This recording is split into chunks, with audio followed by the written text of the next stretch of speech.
Hi everyone, this is What If Fan, bringing you another part of What If Transmigrated to Yu-Gi-Oh! GX. Please find the fanfic name and author name in the description. If you enjoy the video, please like and subscribe and check out the other content on the channel. Let's start Chapter 11. This was bad. This was very bad. This wasn't what was supposed to happen. This wasn't what was agreed upon at all. Titan, you say he called himself? Shepard asked, a frown on his face. Yeah, Yarden, his newest rising star, nodded, arms crossed. Absolute weirdo.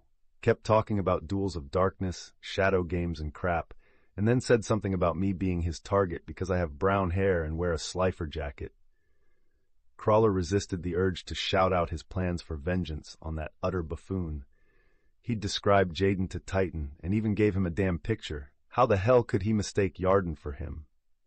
Not only that, the fool had the audacity to assault dear Alexis and attempt to steal her deck.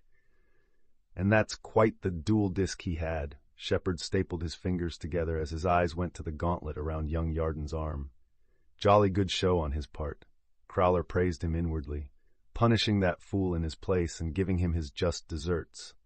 State of the art, and the modifications needed to turn it into a gauntlet with storage space must have cost a pretty penny. This man, he must have been a professional, and he was obviously targeting you, or at least a slifer with a red jacket. It's mine now, along with his deck, Yarden smirked. It's what he deserves for hurting Alexis like that. Yes, so he did.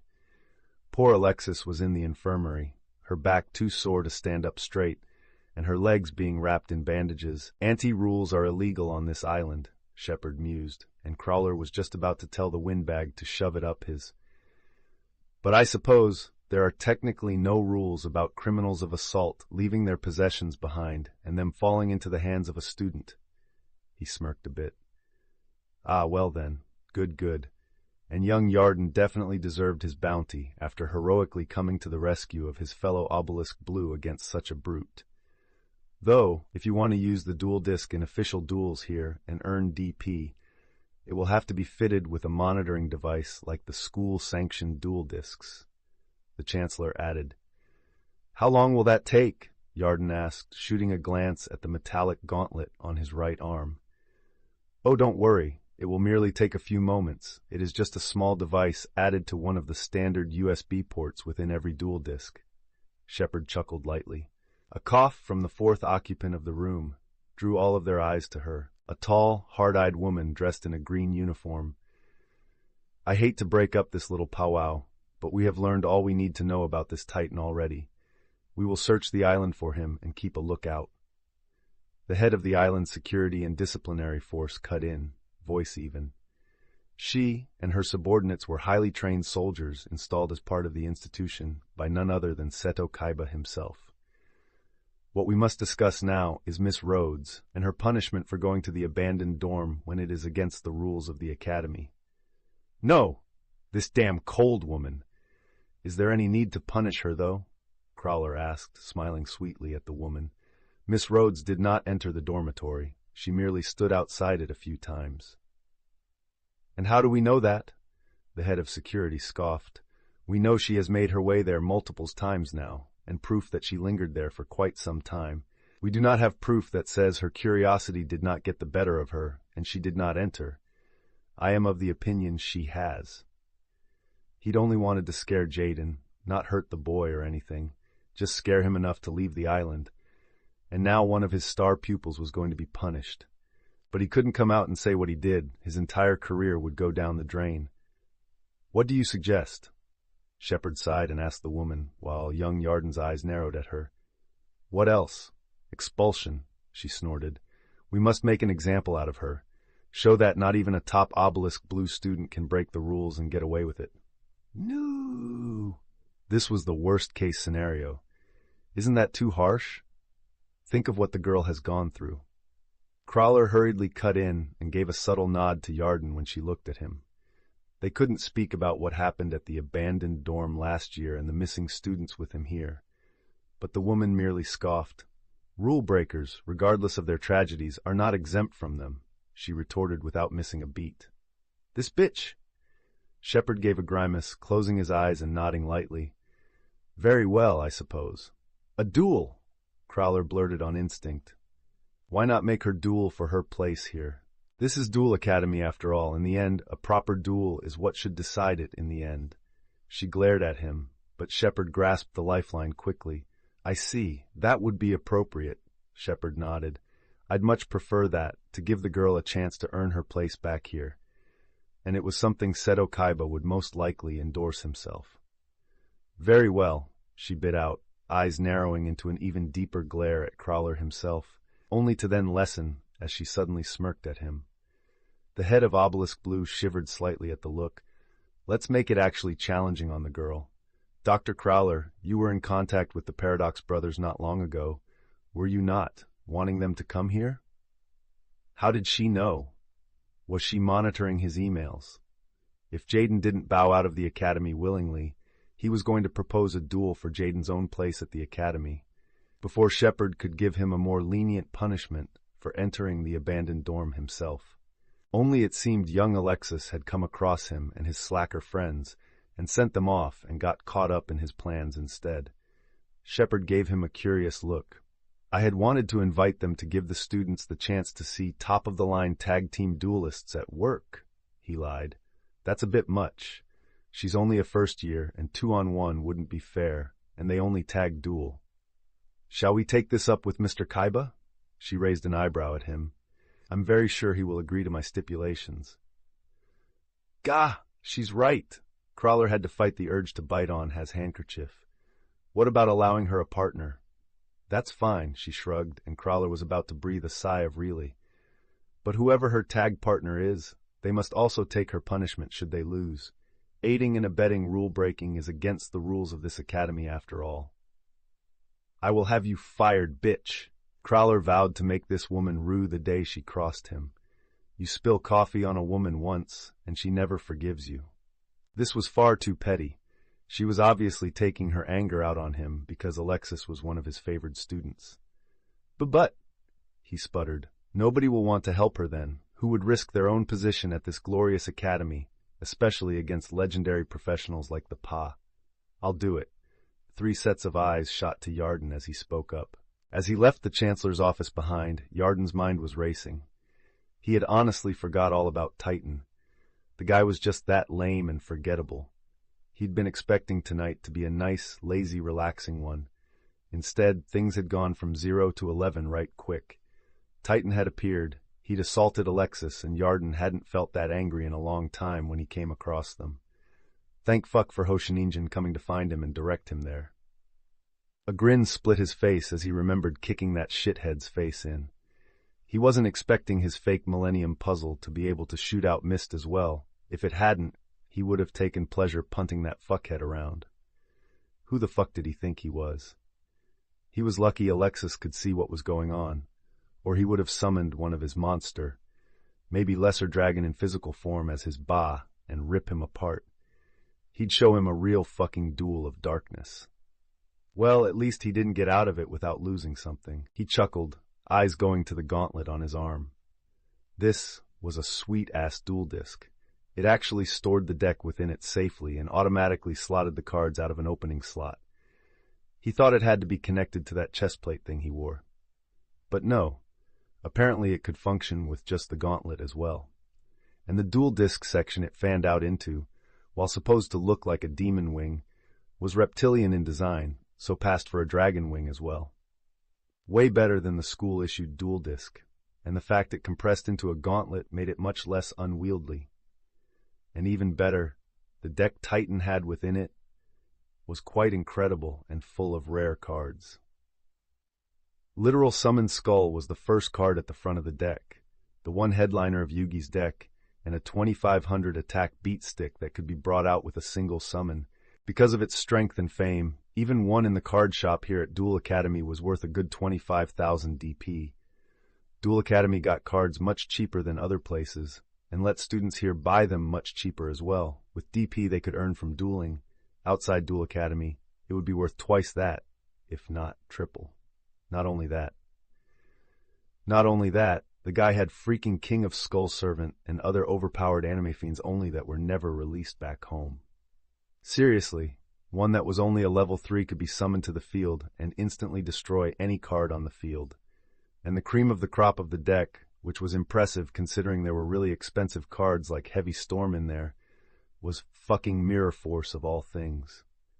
The only ones he'd saw in the card shop were expensive to the extreme, worth over 50,000 DP. He'd just outright nabbed a fortune from Titan. And now, he was on his way to see Alexis and see how she was doing. He was going to break the news to her about what was going on now gently before anyone else. He hadn't expected that security bitch to pin blame on Alexis and try and punish her. But then, this was the chick that was all for expelling Jaden just because she got a letter telling her that he had entered the abandoned dorm.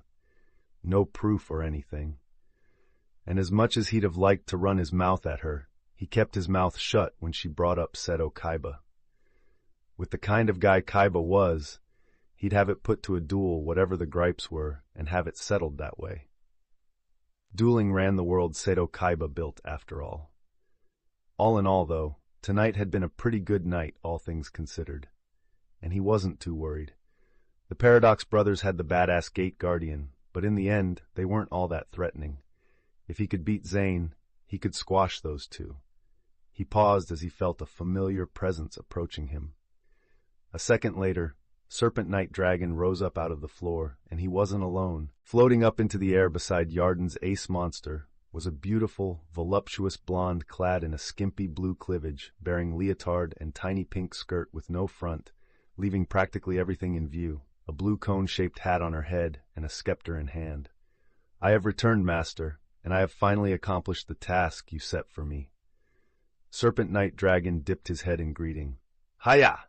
Dark Magician Girl gave you a cheery wave and perky smile. "So, you're the one that old Grumpy here actually teamed up with. Make that ramped up to 15 now." His lips twitched up into a smile. Dark Magician Girl, here in the flesh, huh? She was one of his favorite cards and a staple in his Red Eyes Darkness Dragon deck before he ended up here. She fit the bill for Dragon Revival Rhapsody, and it was so easy to fusion summon Dark Magician Girl the Dragon Knight, with an effect that let him both power up Red Eyes Darkness Dragon and destroy one card on an opponent's field once per turn at the same time. Was it a good meta play? Well, it wasn't the best, that was for sure. But it wasn't bad either. "That's me," Yarden nodded and flashed a thumbs up at Serpent Knight Dragon. "Well done, mate. Knew I could count on you."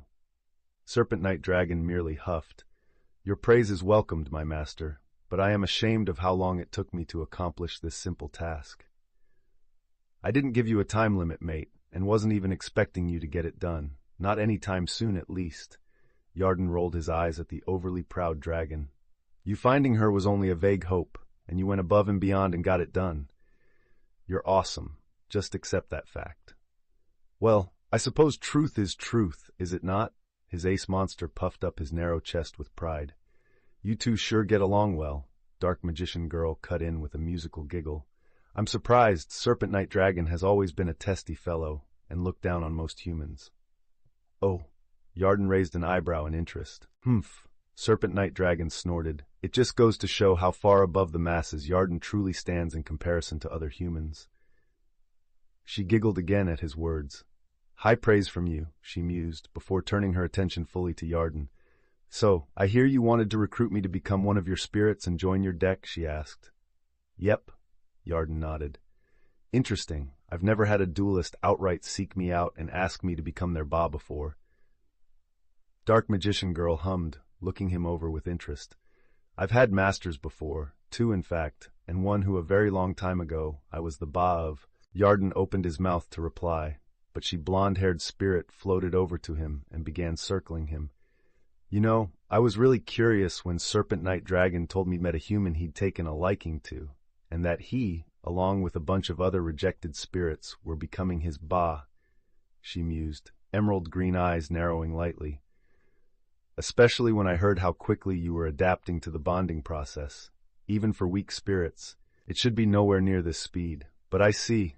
I get it now that I've got a close-up look of you." Yarden blinked. "It isn't supposed to be this fast?" he asked. "Definitely not.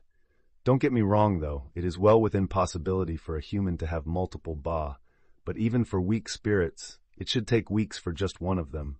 Not the absurd speed that you're going through the process, she explained, circling around to float in the air in front of him. But I see now. Your soul, it's a bit special. Not particularly powerful, to be honest, compared to some I've seen over the years. But bigger is not the word. It's almost like you've got two souls that have fused together, but the second soul that joined with the first wasn't a complete soul. Just the dregs of one. Perhaps the lingering remains of a dead soul that has already passed on. Yarden paused for a moment as he tried to process her words. Before it clicked and his eyes widened. The previous owner of this body, he was dead? So what does that mean? He asked. To be honest, I'm not sure. I'm not exactly an expert on this kind of thing. I've just noticed it because I've seen something similar. But unlike them, it doesn't look like you have two people inside one body. She shrugged. If I had to make a guess, though, I'd say your soul absorbed the dregs of that other soul and got, in a word, stronger or adapted to that process. And because of that, your soul has learned to adapt to this kind of thing, which is what is letting you take monsters as Ba much quicker.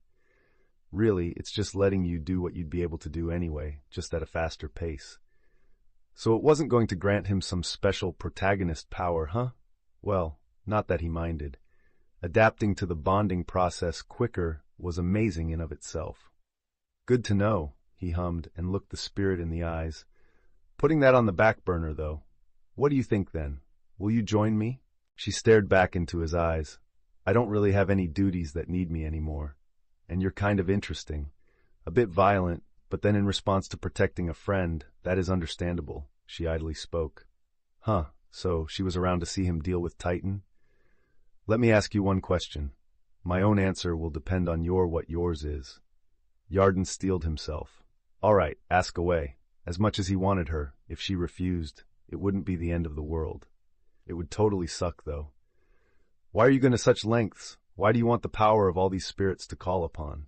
Dark Magician Girl's gaze was serious as she asked her question, her stare pinning him in place. So that was what she wanted to know. Yarden sighed, closing his eyes. There's 2 reasons I'm doing it. Oh, she leaned forward in the air in interest. He opened his eyes again and a smirk spread across his face. The first is because it's power. I'm a greedy person at heart. I want fame, I want riches, I want women, and I want power, he revealed truthfully, shamelessly. At heart, that was who he was.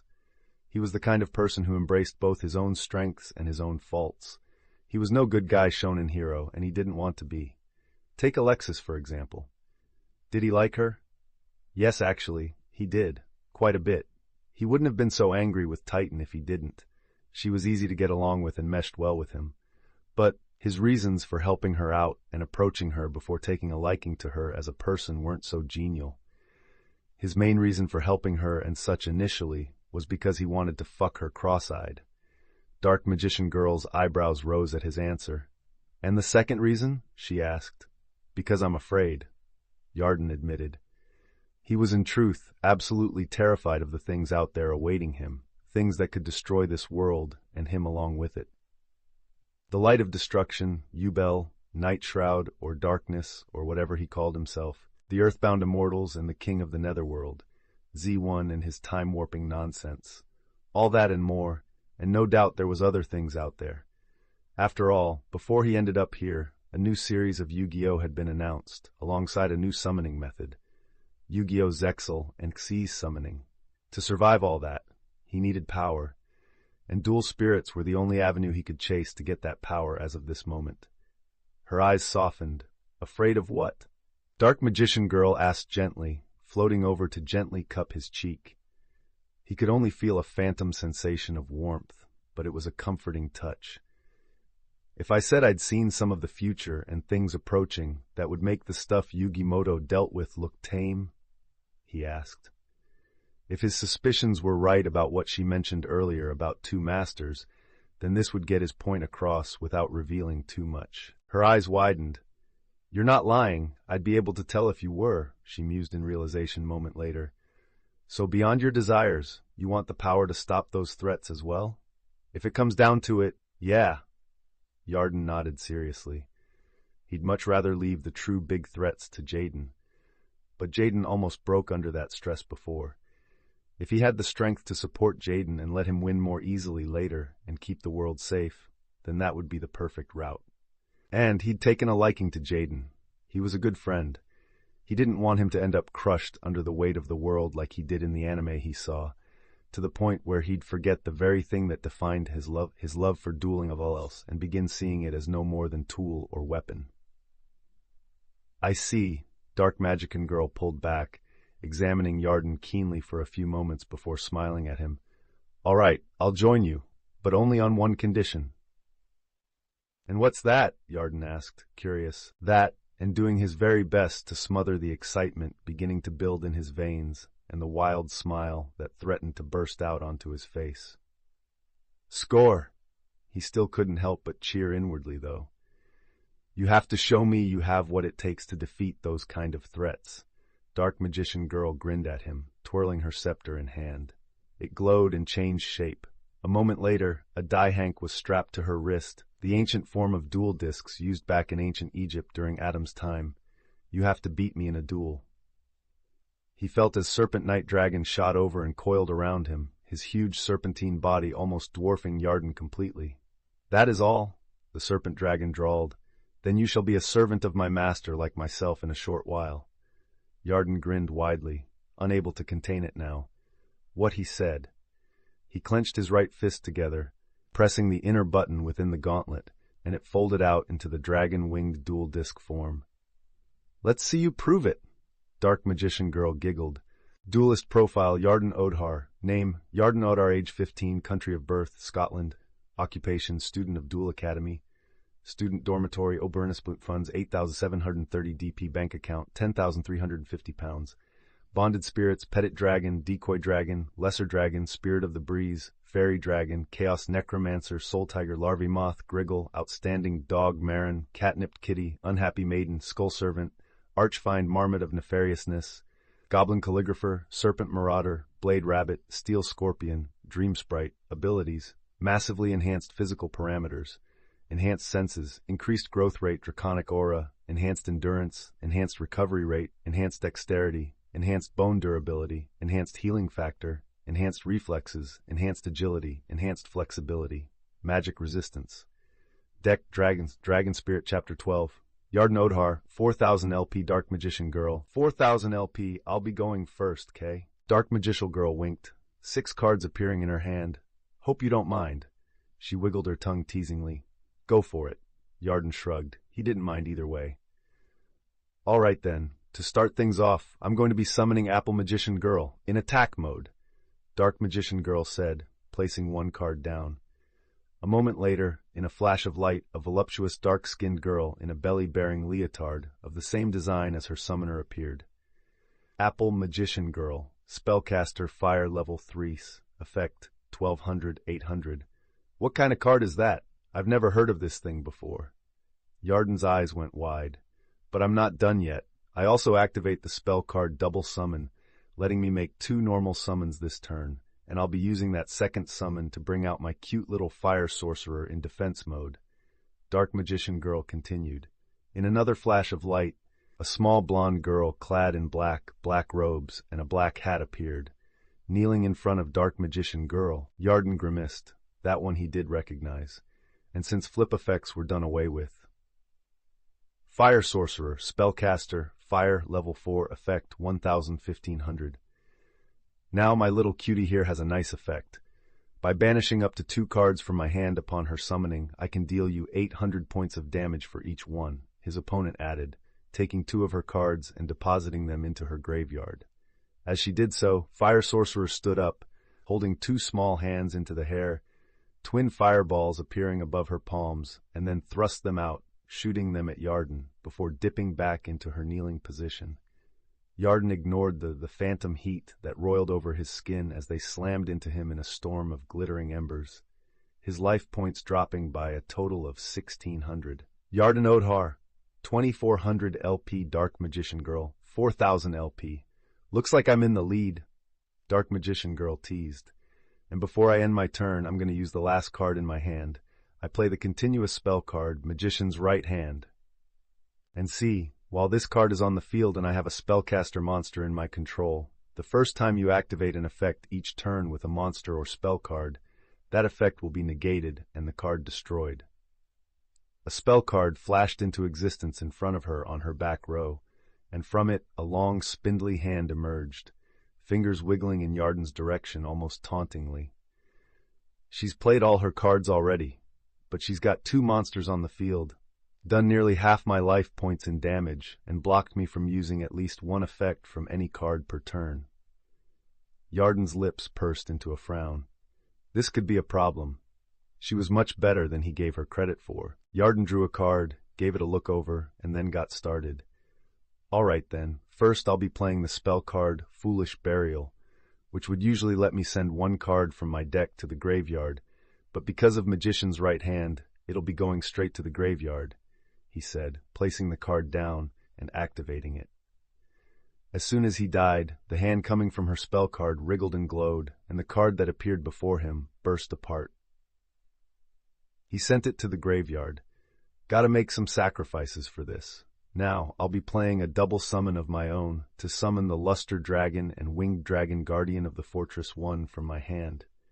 The spell card swung up into existence as he played it, followed by a bipedal, human-sized, sapphire-scaled dragon, and a much larger, wyvern-like dragon with pure blue scales appearing in front of him. Luster Dragon, Dragon, Wind, level 4/normal. 1900-1600 Winged Dragon Guardian of the Fortress 1. Dragon, Wind, level 4/4, normal, 1400-1200. Well, it looks like my cute little juniors won't be sticking around for long, huh? Dark Magician Girl mused with a laugh. Exactly, but before that, I'm activating a spell card from my hand, Yarden grinned. It's called Stamping Destruction, and as long as I have a dragon-type monster on my side of the field, I can use this spell card to destroy one of your spells or traps on the field and deal you 500 points of damage. Yarden played the card and clicked his fingers. Now, Winged Dragon, light up her Magician's right hand, he ordered. Winged Dragon Guardian of the Fortress 1 gave a bellowing roar, the summoned spirit opening his mouth and unleashing a massive gout of flame that shot through the air and impacted against her spell card, destroying it utterly. Yarden Odar, 24th Magician. Girl, 3500 LP. Oh, pooh! Dark Magician Girl pouted.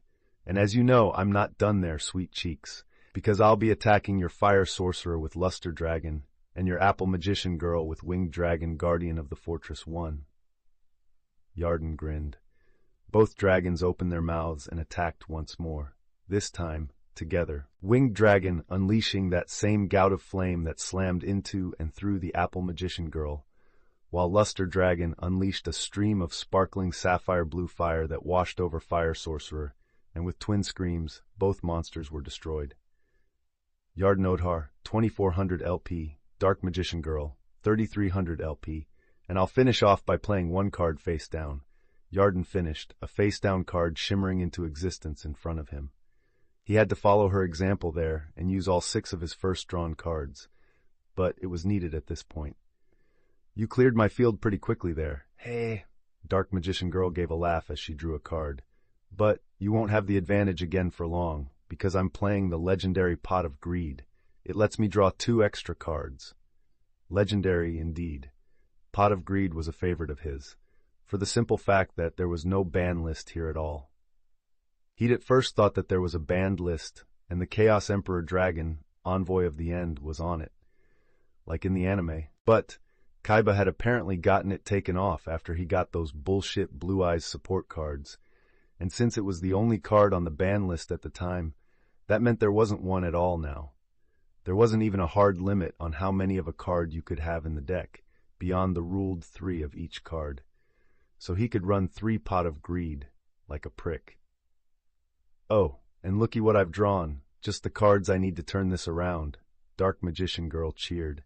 Check this out, cutie. I'll be playing the spell card Dimension Fusion, and what it does is it lets me pay 2,000 life points to make a special little effect come to pass.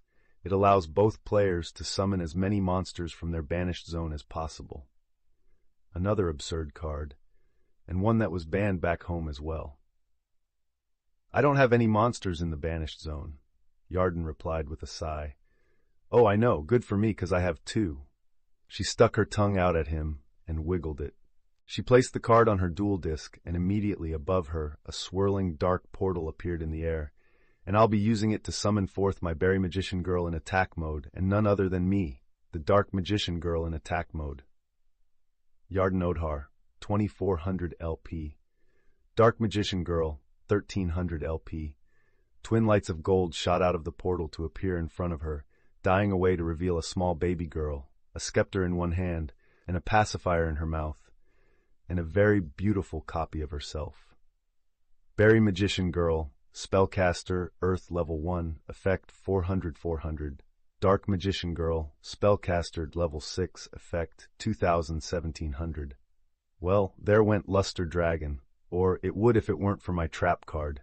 Yarden made sure not to show the grin he wanted to let out. It was a very specific card he got from Titan's deck and slipped into his own main deck. If she attacked, this duel was over.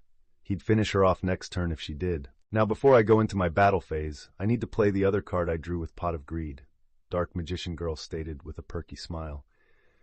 I'm playing the spell card, Dark Magic Attack, and it lets my copy blow away all spells and trap cards on your side of the field. Wait, what? The copy of Dark Magician Girl gave a shout and thrust out her scepter.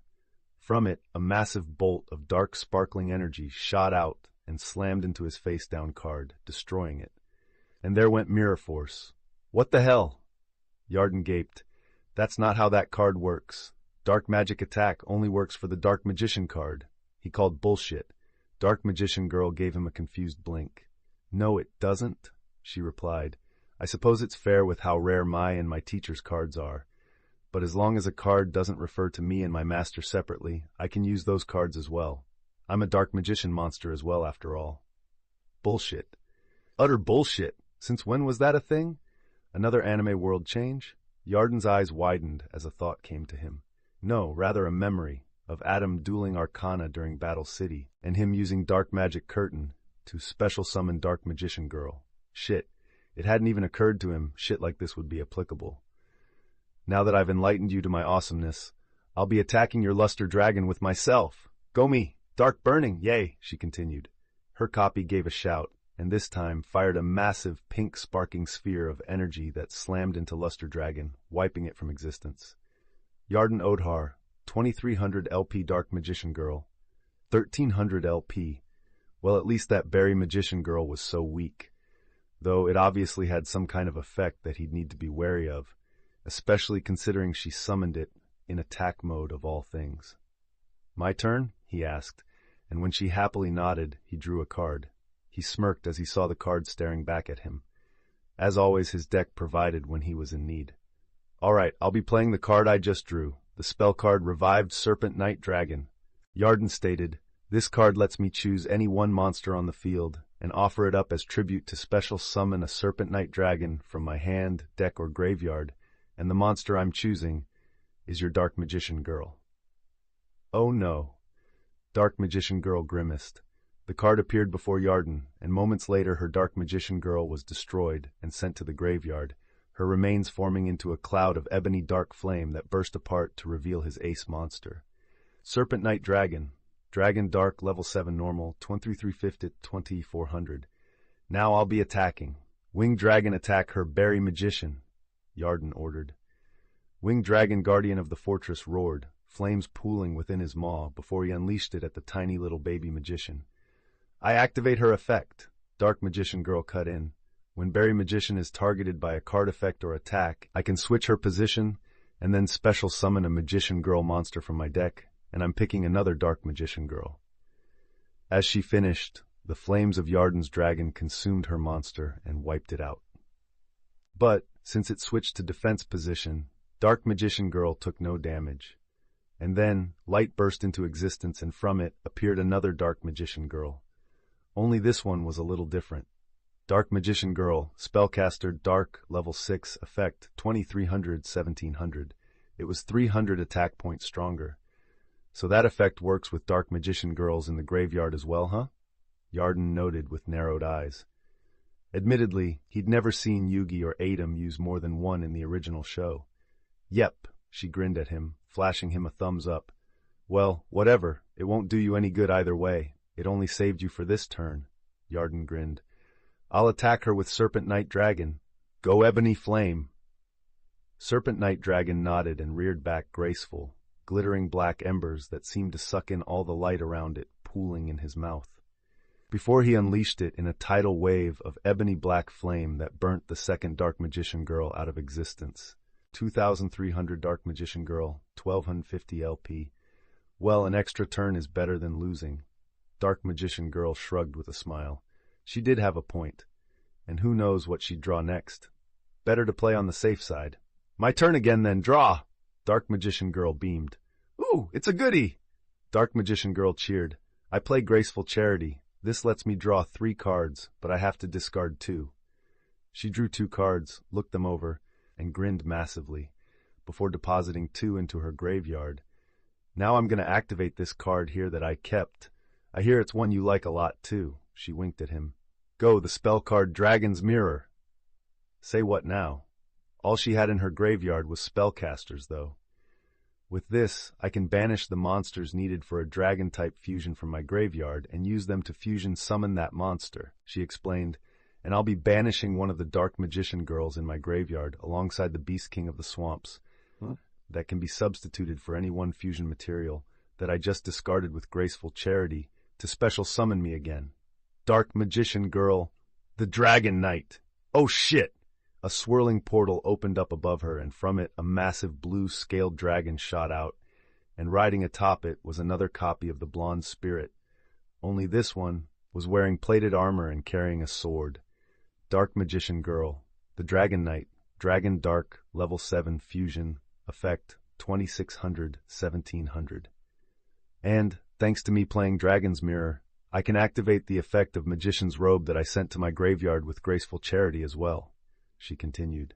Thanks to me activating a spell or trap, I can special summon it to the field in defense position.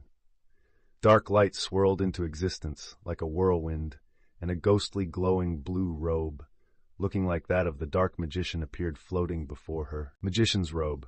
Spellcasters, Dark, Level 2, Effect 702,000. Sadly, I don't have any cards in my hand to activate my copy's effect, but she can still take down your Serpent Night Dragon. Dark Magician Girl pumped her fist happily. Go Dark Dragon Burning. The dragon opened its mouth and unleashing a massive white-hot beam of blinding pink plasma that seared into Yarden's ace monster and blew him away. Yarden Odhar, 2050 Dark Magician Girl, 1250 LP. And with that, I end my turn and I switch to you. She winked. She had a wall in defense mode, and she had a powerful 2600 beat stick that could destroy any card on the field just by discarding one. One card alone probably wasn't going to cut it here. Come on! Yarden hyped himself and his deck up and drew a card with bated breath. His smirk returned when he saw what it was. All right, just what I needed. I'll be playing Pot of Greed. As he played the card, the all-too-familiar grinning green pot monster appeared before him, and he drew 2 more cards, and he laughed as he saw what he drew. And now I'll be playing Pot of Greed again to draw 2 more cards. Yarden smugly declared, repeating his previous action and drawing 2 more cards. Dark Magician Girl cupped a hand around her mouth as she burst into giggles. My, you really are greedy, aren't you? And so shamelessly upfront about it. I am who I am, and I don't see any point hiding who I am. Yarden shrugged. What was the point of hiding who you were and being a total faker? To fit in? Fuck that. No thanks. And now let's see how you like this. I'll be playing the spell card Future Fusion to send the Divine Dragon Ragnarok and Lord of D from my deck to the graveyard, which allows me to fusion summon King Dragon. He'd learned something interesting not long ago. He hadn't even bothered looking at the card text for Future Fusion, assuming it would be the same one he was used to. But no, the version he had was actually a bit different. Instead of having to wait 2 turns, it brought the fusion summon monster to the field instantly, but it could not attack on the turn it was first summoned with Future Fusion. Nobody had called him out on it before, though, when he used it then used Dragon Mirror. Because why would they? At that time, he could have had 2 5-headed dragons on the field, and he didn't, because he didn't read the card text. Well, he at least knew now. A prismatic swirl of blue light swirled around the air above his head as he played the card. Lord of D and Divine Dragon Ragnarok appearing above him before getting sucked inside and disappearing. A moment later, their fused form appeared, the torso of Lord of D, a man in dragon bone armor with the lower half of a huge golden serpentine dragon. King Dragon, Dragon Dark, Level 7 Fusion Effect 241100. But I'm not done there, and I'll be using his effect. Once per turn, I can special summon one dragon-type monster from my hand to the field, Yarden continued, and I'll be bringing out my Hyozanryu in attack position. A flash of light signaled the arrival of the diamond-scaled dragon in front of him. Huge glittering diamond wings crossed over his body defensively. Hyozanryu, Dragon Light, Level 7 Normal, 2100, 2800. Now battle, I'll be attacking your magician's robe with Hyozanryu. Yarden followed up quickly, pointing at her ghostly robed monster. Hyozanryu grinned broadly, showing off rows of sharp golden teeth. White flames pooled in the diamond dragon spirit's mouth, and he gave a roar as he unleashed them in a white-hot wave that seared the ghostly robes out of existence. Since I summoned Magician's Robe with its effect, it gets banished after leaving the field. Dark Magician Girl helpfully informed. Good to know, Yarden nodded, and I'll be finishing my turn by playing one card face down. Now it all just depended on what she drew next. It was a risk. But high risk was high reward. Hey, you're actually really good, you know? Every turn you've made incredible plays, like this one. You had nothing on your field, and now you have two powerful dragons. Dark Magician Girl chirped. You really know how to play your cards, and your deck is really eager to give you whatever you want or think you need. I can tell how much love you've given your cards. It's easy to do so when your deck is the best of the best. Yarden couldn't stop his chest from puffing out proudly and the proud smirk from spreading across his face. There may in fact be a good reason why Serpent Knight Dragon was the one he considered his ace. They were actually quite similar. But don't worry, I'll make sure to give you just as much love when I win. He winked. Oh, I don't doubt you'd love to give me some loving. She winked back with another giggle. But let's see you win first before you boast, Kay. Wait, how'd she know that? Did Serpent Knight Dragon blab? She wished to know what you were like as a person before she would commit to meeting you, Master. I was merely being truthful in that beyond her power and usefulness, you were most likely very attracted to her. Serpent Knight Dragon replied within his mind. Well, good on him, Yarden supposed. He couldn't really give him into trouble either, because he accomplished the goal right. He wasn't sure how to feel about Dark Magician Girl being told by a dragon he wanted to fuck her. That was just so weird to picture. Look on the bright side, Yarden. At least she took it well. Petite Dragon snorted. Well, there was that at least, he supposed. A musical giggle resounded in his ears. Don't worry, Master. Dark Magician Girl knows the image she presents. She won't be at all offended by something as natural as that. Dream Sprite reassured him. Besides, Master's the best. Just keep up what you're doing and it'll work out. His lips tugged back up into a smirk at the encourage, and he shot it towards Dark Magician Girl. Then come at us already, and then I'll boast once I win, he replied. You don't lack in confidence, at least. Dark Magician Girl replied, amused. All right, then. I think it's time to get rid of your dragons. I'm going to activate my Dark Magician Girl, the Dragon Knight's effect, and by discarding one card from my hand to the graveyard, I can destroy one face-up card on the field, and I'll be choosing your King Dragon. How about no? Yarden countered. Because King Dragon has a cool little effect. While he's on the field, you can't target any of my dragon monsters with card effects. Dark Magician Girl pouted before smiling brightly again. All right, if that's the way you want to play, I'll just activate the quick play effect of the card in my hand instead then, she right herself. By sending Alester the Invoker from my hand to the graveyard, I can boost one fusion monster's attack and defense by 1,000 points until the end of the turn. The busty blonde dual spirit discarded the card in her hand, and as she did, a powerful white aura surged into existence around Dark Magician Girl. The Dragon Knight, Dark Magician Girl, the Dragon Knight, Dragon Dark Level 7 Fusion Effect, 3600, 2700. God damn it, Yarden cursed inwardly. If only that monster's effect only rose the attack points. Now his trap was useless this turn. Now, I'll be attacking Hyozenryu with my dragon-riding self. Go Dark Dragon Burning, Dark Magician Girl ordered. Her monster unleashed a massive beam of flaming pink energy that slammed into Hyozenryu. The diamond dragon huffed out a growl of annoyance, before bursting apart and getting sent to the graveyard. Yardnodar, 550 LP Dark Magician Girl, 1250 LP. Looks like I'm back in the lead, teehee. Dark Magician Girl mused. Anyway, turn end, and now that it has, my monster's attack and defense points go back to normal. Dark Magician Girl. The Dragon Knight Dragon Dark Level 7 Fusion, effect 2600 1700. Damn it. This was by far the lowest his life points had reached since he got here. Not one person had challenged him like this at all. It was a constant back and forth, but Yarden's smirk didn't leave him at all.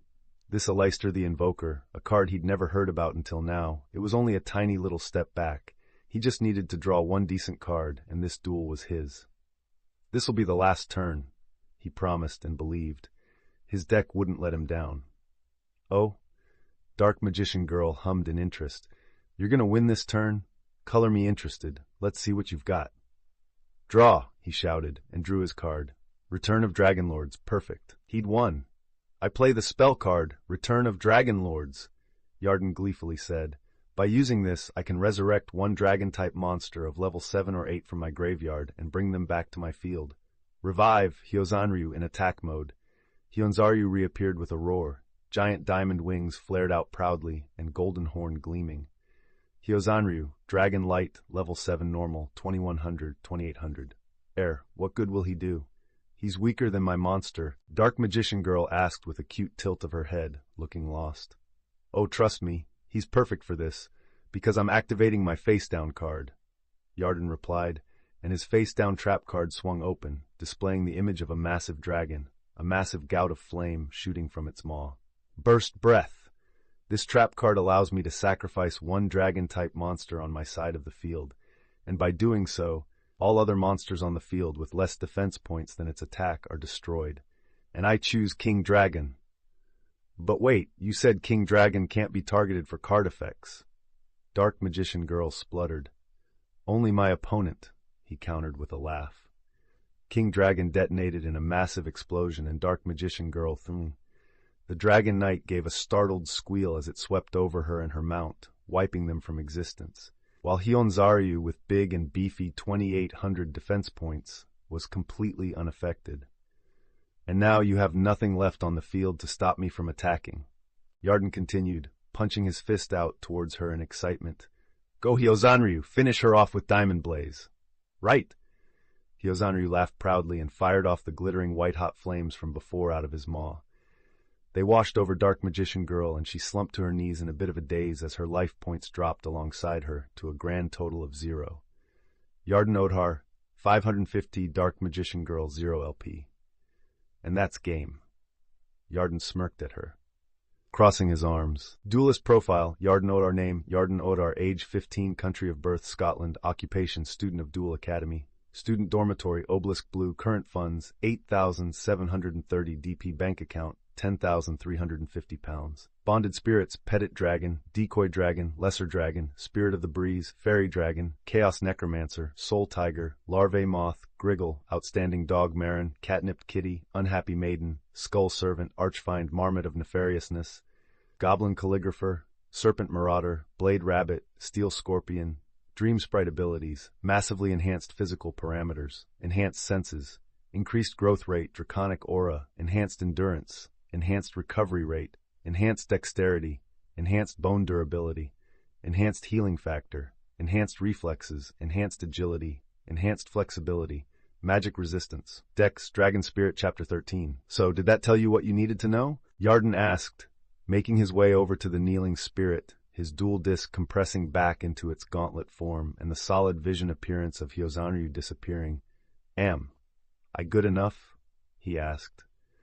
Even if she said she would join if he beat her, if she saw something she didn't like about him, there really was nothing he could do to stop her from just leaving, save attacking her with his spirits. And he didn't want to do that, nor was he going to, even if she did decide not to join up with him. Yep, I saw what I needed to. She looked up at him with that blinding smile of hers still on her face. I thought Serpent Knight Dragon was embellishing how good you are. But you really are that good.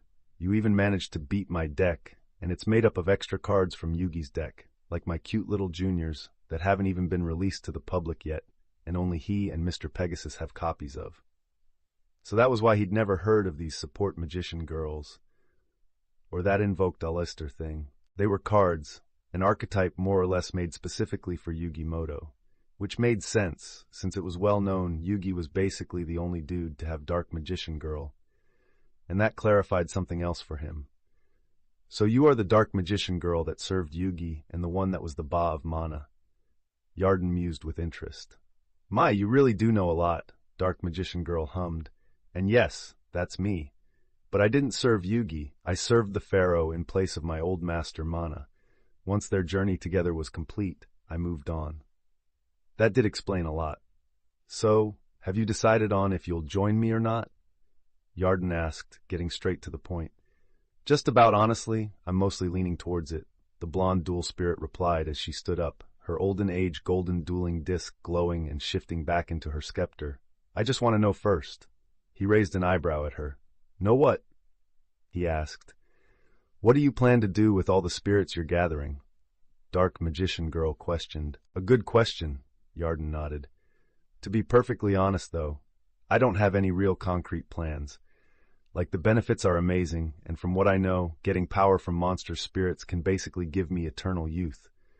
That was what Kagamaru's big plan was after all.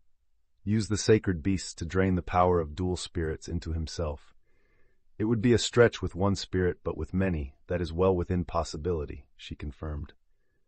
Good to know. He grinned and then shrugged. But yeah, beyond that, and getting strong enough to live the life I want, and stopping the world ending, I've not got any specific plans.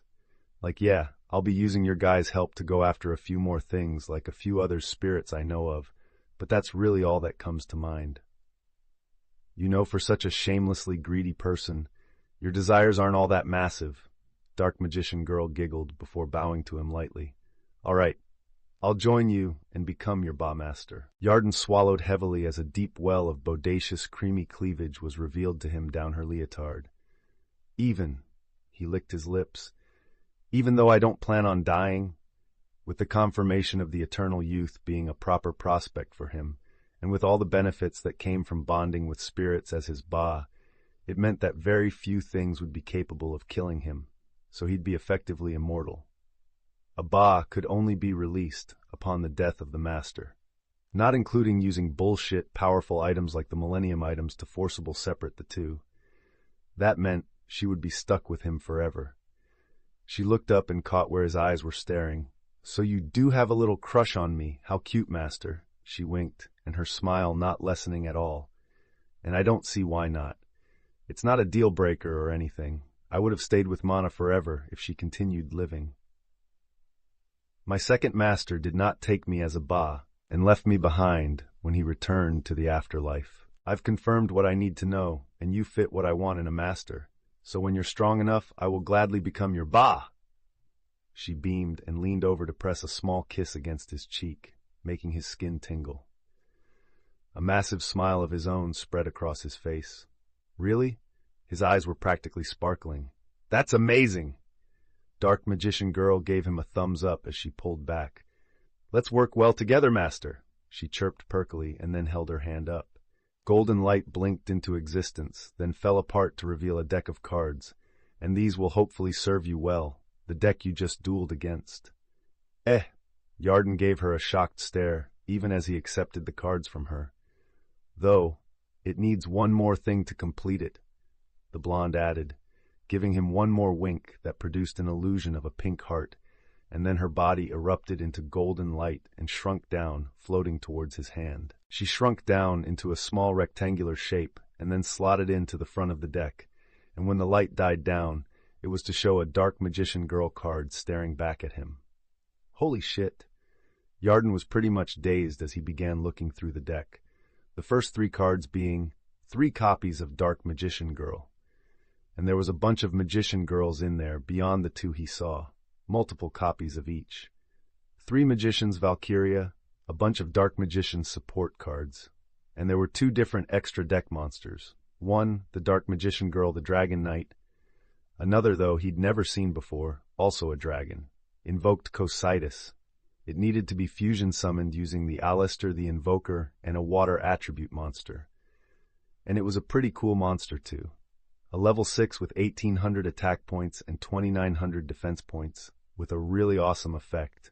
Cannot be destroyed by your opponent's card effects. Your opponent cannot target this card with card effects. This card can attack while in face-up defense position. If it does, apply its ATK for damage calculation. Which meant this thing was pretty much unkillable unless attacked with something with over 2900 attack points, and would be a real monster with stuff like D2 shield. I think there's actually a few more fusion cards like this one, but Yugi hadn't gotten them yet when I left him. Dark Magician Girl spoke in his head. That was interesting to know. He'd need to be on the lookout for those. Still, he couldn't wipe the massive shit-eating grin off of his face if he tried. He'd only wanted Dark Magician Girl, but he'd got a massive add-on with this deck as well. It was like winning the lottery, only to told you got entered into the running for another one because you won and win that one too. Well, you sure seem happy, she giggled.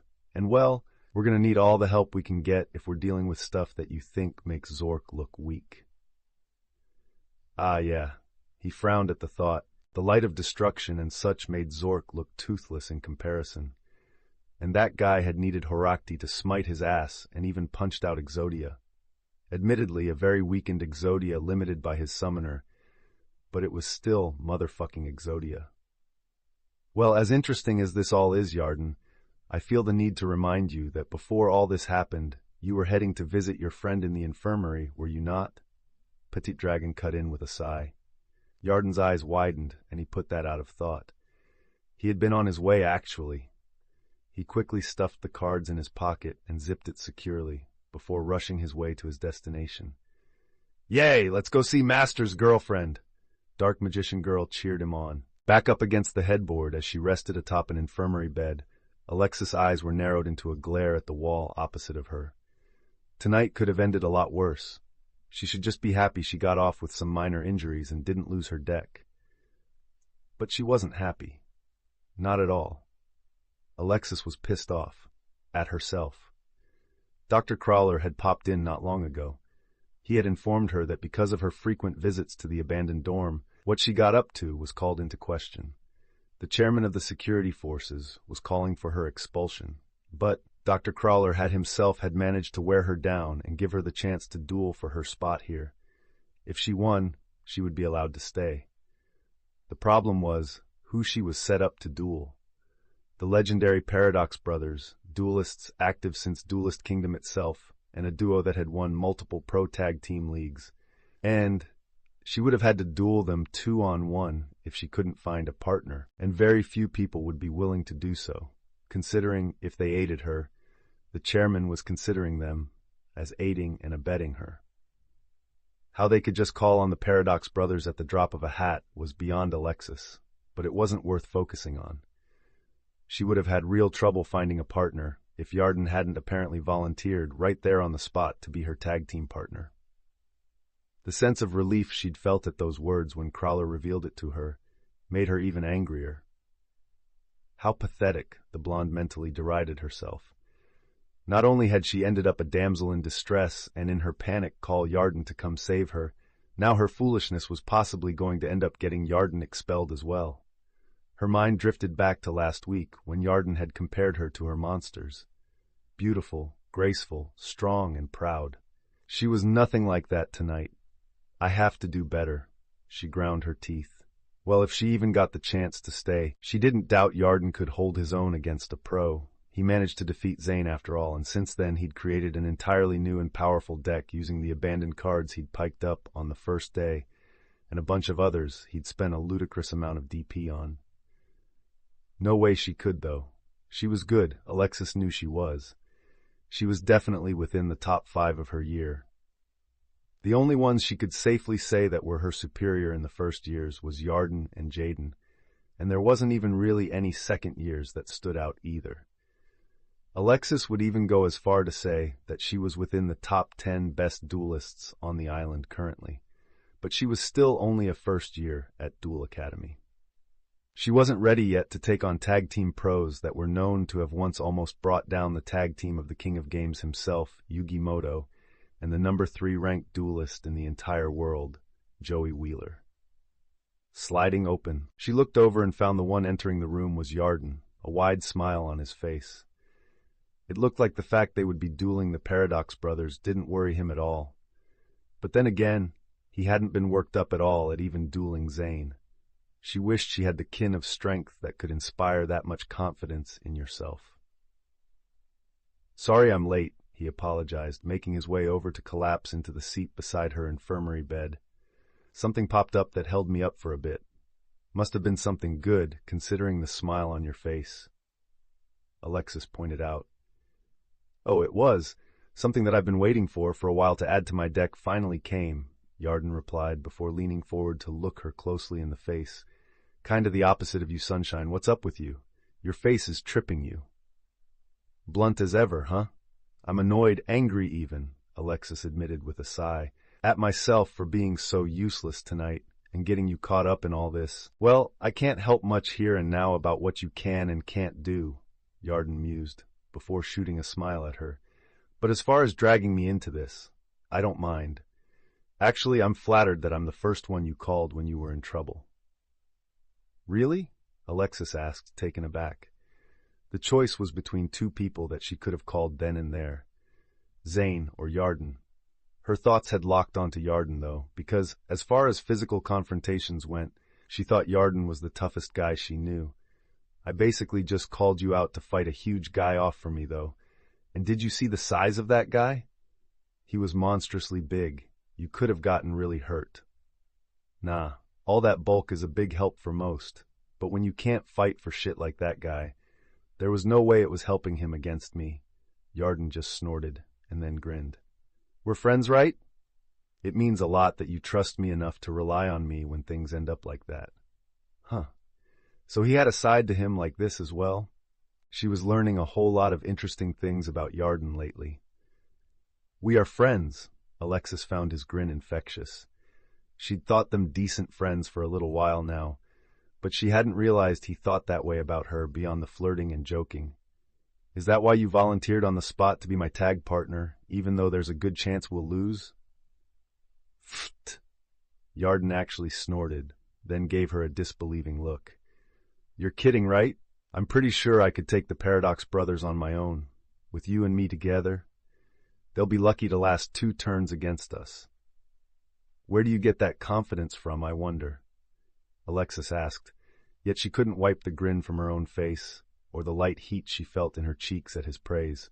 "The Paradox brothers have won multiple regional tag team pro leagues. They're the 2 times Japanese champions and 1 time American champions. There was a saying about that. The Paradox brothers were a tag team, right from the womb. Because of their nature as twins that did everything together, there was none that could match up to them in team compatibility. 'Cause individually, we're just that good," Yarden replied, without missing a beat. "Together, I bet even Yugi and Kaiba would be hard-pressed to win." "And what about compatibility?" "Tag dueling is more than just 2 people teaming up. It's about synergy between the 2 players to make them both better, instead of dragging the other down." Alexis shook her head, trying to be realistic, even though she felt her heart thud in her chest at his impression of her skills. "We're plenty compatible, I think," Yaden replied, leaning back in his chair with a shrug. "I wouldn't be aiming to date you if I didn't think we were." His blunt honesty on that matter was much appreciated. "I thought that was just because you find me that attractive," she mused. Yarden scoffed. "While that's a big part of it, don't go getting things mixed up," he replied. "If it was just about how absurdly gorgeous you are, I'd just want to bed you, not date you." A line drawn quite firmly between the two, huh? And he seemed to think quite highly of her, beyond her looks. It was flattering.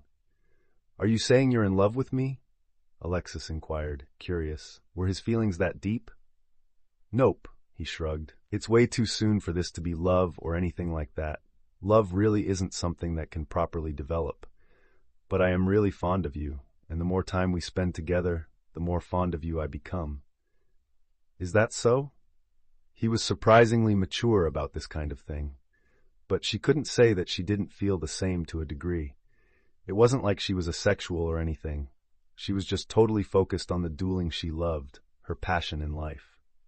Yarden was good-looking, easy on the eyes, and she was fond of him too.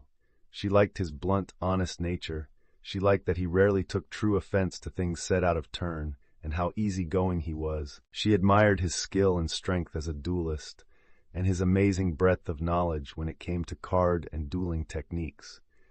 And of course, she wouldn't have called him tonight in her panic-ridden state if she didn't find him reliable. Yet you've still not taken me on that date that's still on the table, Alexis teased him. Yarden chuckled. I haven't really felt the need to use it, he replied. We've been spending pretty much every day together lately, and it wouldn't really change up much what we're doing. You're not the type of girl that would want me to take her to a restaurant and spout flowery, flattering crap. Definitely not, she agreed. That was the kind of thing that made her pretty much swear off of romance. She hated it when guys constantly approached her and tried to win her favor by spouting stuff like that. That was so not her thing, especially when they clearly didn't mean what they said and could barely pull their eyes from her chest. Exactly. Yarden let out a huff of amusement. Here, we can have a little date you'll actually enjoy. A little deck-tuning date. He reached over to the table on wheels at the edge of her infirmary bed and swung it around between them, propping open the gauntlet duel disk he'd taken from that huge oaf that attacked her and taking out his deck to place on it. He grinned at her and wiggled his eyebrows suggestively. Right, I've shown you mine, so you show me yours. Yarden mock-flirted. Let's see what kind of positions we can do together. Alexis couldn't help the giggle that erupted from her lips. Yarden really did know her well.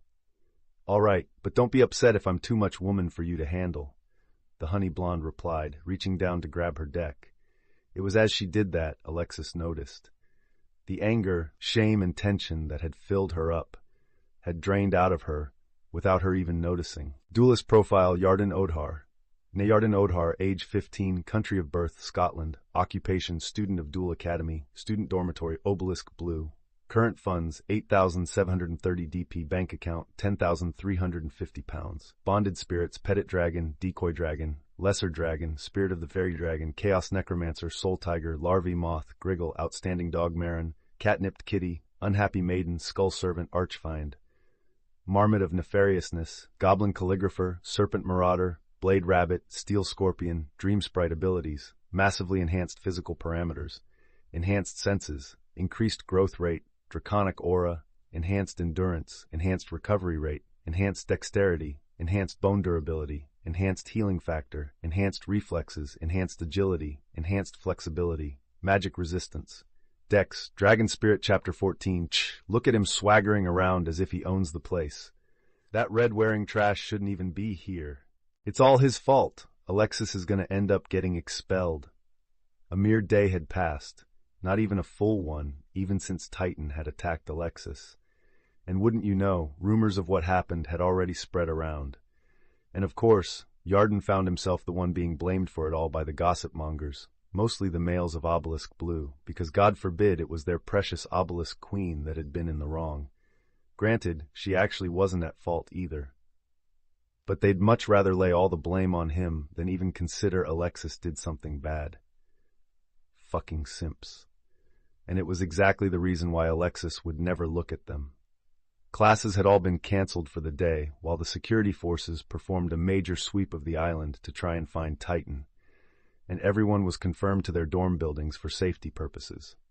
As such, the Obelisk Blue dorm was filled completely, and all eyes were on him as he made his way through the building to the cafeteria. He paused as he entered. Admittedly, not so much a cafeteria, and more like a super high-class fancy 5-star restaurant, he snorted. The place was like a literal massive ballroom with luxurious carpeting, marble busts of Obelisk the Tormentor, and long sweeping tables with 3 pointed candle holders. It was honestly a bit excessive, but at least the food was amazing. The best of the best as far as chefs went, put out general buffets every meal time, and a student, an obelisk blue at least, could specifically ask them for tailor-made meals, which was a big help considering he was in the process of getting this body of his into good, sexy, and muscular shape. High-quality eggs, salmon, tuna, chicken breast, the best of the best ingredients for a muscle-building diet, and hell, they even made protein shakes if asked.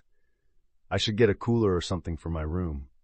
Yarden mused as his eyes swept over the dining hall. He was lazy like that, and having one in his room would be great for keeping snacks and drinks in. His eyes landed on a dark blue-haired head a moment later.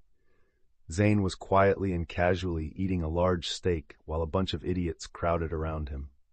Hanger-ons.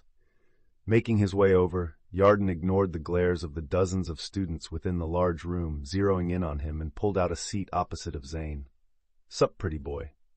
He greeted him as he gracelessly threw himself down onto the chair. "Yarden." Zane paused in his eating to greet him with a single nod.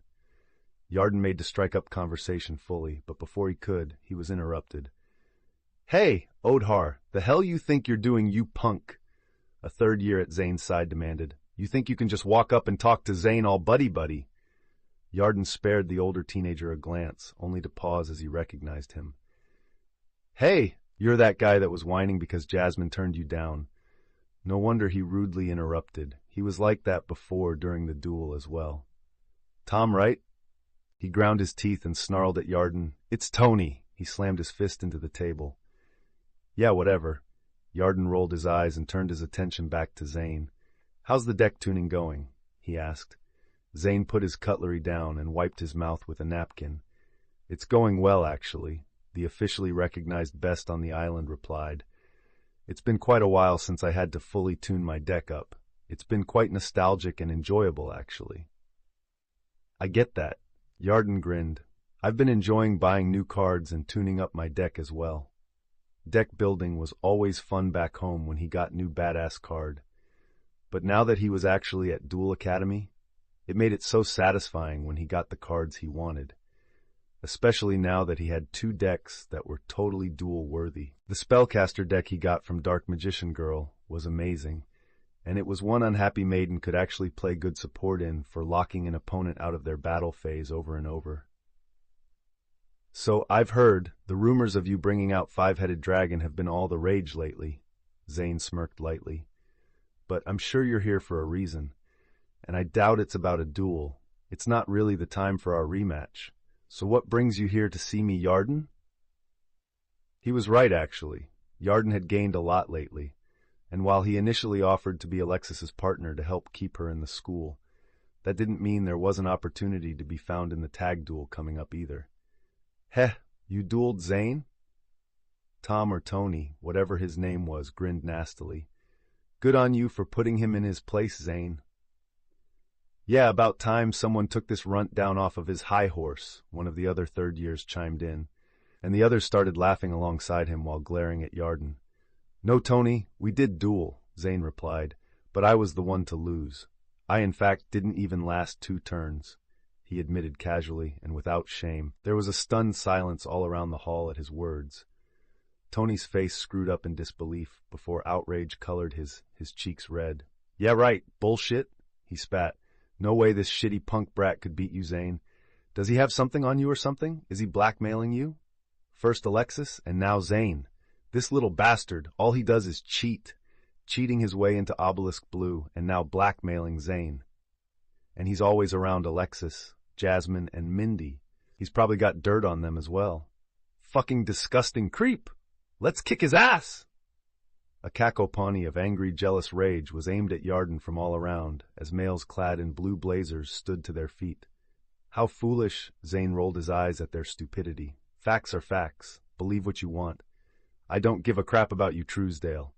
Another student rushed over to the table, clad in a pair of tight white shorts and a gray fashionable sporty t-shirt. "What's pissing me off is this little creep messing with Alexis, my adorable obelisk pixie." Yarden gave him a weird look. He kinda recognized him. Short brown hair, lean, fit, and muscled build, and the Alexis obsession. Harrington Rosewood, the super simp himself who challenged Jaden to a duel for Alexis's hand in marriage. Zane snorted. Disgusting, he replied, before turning to Yarden. Don't worry about them. I'll make sure they won't do anything to you. Nah, mate, it's fine, Yarden waved him off. He had just about lost all his patience with these retards. He pushed himself up to his feet and glared at every single one of them. There had to be over 30 of them. Shut your fucking mouths, you pathetic losers. Either nut up and come at me, or go huddle in the corner like the wimps you are. Cries of outrage shot at him from all directions, but as expected, none of them really made any moves. After all, most of these idiots were rich pansy boys that had never been in a fight in their lives. You sure think you're tough, don't you, Odhar? Harrington sneered. Think you're a big man just because you're some little back alley thug? You wouldn't last 5 minutes on the tennis court with me. Yarden was willing to bet he would crush this twit at tennis as well. It wasn't exactly a hard sport to play, and he was supernaturally enhanced. It would be child's play. But the hell did tennis have to do with any of this anyway? Whatever. I'm getting tired of dealing with all you idiots, Yarden snorted. He lifted his gauntlet-clad arm, fitted with his newest dueling disc, one of his spoils from Titan, and with a clench of his fist, it decompressed and the dragon wing-shaped dual disc folded out. Let's just do this the proper way. I'll take every single one of you on in a duel, right here and right now, all of you against me. Silence followed his statement, before Harrington burst out into laughter. You're kidding, right? He seemed to think Yarden's statement was hilarious. You couldn't touch me in a duel, never mind take on us all. Sounds like you're looking for an excuse not to duel me, even with that big of a handicap, Yarden snorted, sending a smug smile at the rich older boy. Pussy. Zane snorted in amusement as Harrington gaped at him. Then the third-year tennis pro slammed his fist into the table and snarled. Fine, you want to duel us all at once. Let's go then. There'll be enough room in the main hall. A massive cheer erupted at his words from the students behind him. You sure about this? Zane asked as the assembled students all gathered up to head to the main hall and grab their duel discs. I don't doubt you can beat any of them one-on-one, but all of them at once is a bit much. Yarden smirked at him. Don't worry about it, he waved him off. These guys were all trash tier, he could just bum rush them all at once. These were the types of guys he didn't need to worry about follow-up after his first move, and it was the perfect time to put these idiots in their place and make a killing while doing it. I'll take your word for it then, Zane hummed, and stood up from his seat. If nothing else, this will be interesting to see. Well, don't blink, Yarden shrugged. If you do, you'll miss it. Minutes later, they were all gathered in the main hall of the obelisk blue dorm. Yarden standing on one side of the room, and a total of 37 others gathered together facing him. Zane stood behind him, arms crossed and an interested look in his eyes. He was really looking forward to seeing how Yarden would approach this. The hell are you doing, Odhar? Chaz Princeton huffed, pushing his way through the throng of onlookers. You're causing a hell of a racket. Just shutting these idiots up, Princeton. Yarden replied without missing a beat. Even if he was surprised Chaz was addressing him at all, he hadn't even exchanged 2 words with the boy. Well, be quick about it. Losing or winning, I don't care. Chaz rolled his eyes. I'm trying to think, and I can't relax with all this noise. I'm surprised you didn't join up with them, Yarden raised an eyebrow at him. I figured you'd be all for putting a slifer slacker in his place. Pfft, you're an obelisk now, idiot, even if you have some weird fetish for that red jacket. Chaz eyed his jacket with disdain. And are you kidding? Me, the Chaz? Teaming up with all these extras just to beat down one guy I can beat alone? As if? I've got bigger fish to fry than you. As in Jaden, Yarden smirked at him. Yes, your little currybow-headed slacker buddy, Chaz sneered. That slifer sludge is going to get it soon enough now that I've combined the cards I got from Crawler and my old cards. Somehow, Yarden doubted it. Chaz never got the better of Jaden, even in canon. And now, it was even more unlikely. After all, when he was hanging out with Jaden, he might have given him a few little suggestions. To look into the other half of the elemental heroes, the more element-based side of things, like Stratos, Heat, Woodsman, and the like. The black-haired youth shook his head. Either way, Odhar, be quick about this, And then make sure you don't drag Alexis down. If you make her lose and get kicked out, I'll be coming after you when I'm done with your slacker pal, he spat, before swaggering away. What a pleasant person. Yarden snorted. Quite. Zane's lips twitched. All right, Odhar, I'll be nice and let you have the first turn. Harrington sneered over at him a moment later, his dual disc sliding out along his arm as it activated. It'll be the only turn you get. Yarden rolled his eyes. It'll be the only one I need, he replied. Seriously, he had a few plays in mind for taking out multiple opponents at once, and only people like Zane would be capable of stopping him at all. Only cards like Kieran, which could be tributed from the field or discarded from the hand here to negate effect damage, unlike back home, would be able to these tactics. And he doubted any of these idiots would be running cards like those. Only actually good and smart duelists would run cards like that. 4,000. Harrington Rosewood, 4,000 LP. 37 Obelisk, Blues, 4,000 LP each. As one, they all began drawing cards, everyone but Yarden drawing 5, him taking 6 as the slot on his gauntlet dual disc opened up, with it being his first turn. And as always, his deck never let him down, and he got what he wanted. Heart of the Cards and the Power of Friendship were too powerful for these scrubs. Right, now pay attention, morons, because this will be quick. He smirked at them as he looked over his cards. First, I activate the Future Fusion spell card, which allows me to bounce cards from my deck to the graveyard for a fusion summon. I'm sending Serpent Knight Dragon, Hyozanryu, Seiyaru, Luster Dragon 2, and Luster Dragon 1 to the graveyard to fusion summon 5-headed dragon. As soon as he milled the 5 cards into his graveyard, the spell took effect, and a swirling vortex of blue seeped into existence above him, his 5 dragon monsters appearing in the air and being sucked inside. A massive shadow shot out the second they disappeared, and a world-shaking chorus of roars announced the arrival of the strongest monster in his deck. 5-headed dragon, Dragon Dark, level 12, fusion, effect, 5,000, 5,000. Holy crap!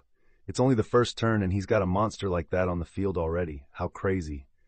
There was a mass of panic from his opponents at the arrival of the titanic yellow-scaled, 5-headed dragon. Not bad. Zane nodded. Harrington scoffed uncaringly. A strong start, I'll give you that, but it won't save you, he said. 5,000 attacks points or not, it's just your first turn. You can't even attack. Don't need to. Yarden shrugged back and placed 2 cards in his spell and trap zones. I'll be playing 2 face downs and ending my turn. Then it's my turn now, and I'm going to show you a real play, Harrington smirked. Draw. I activate my trap card. Yarden interrupted him, and one of the cards face down on the field in front of him swung up. Ring of Destruction.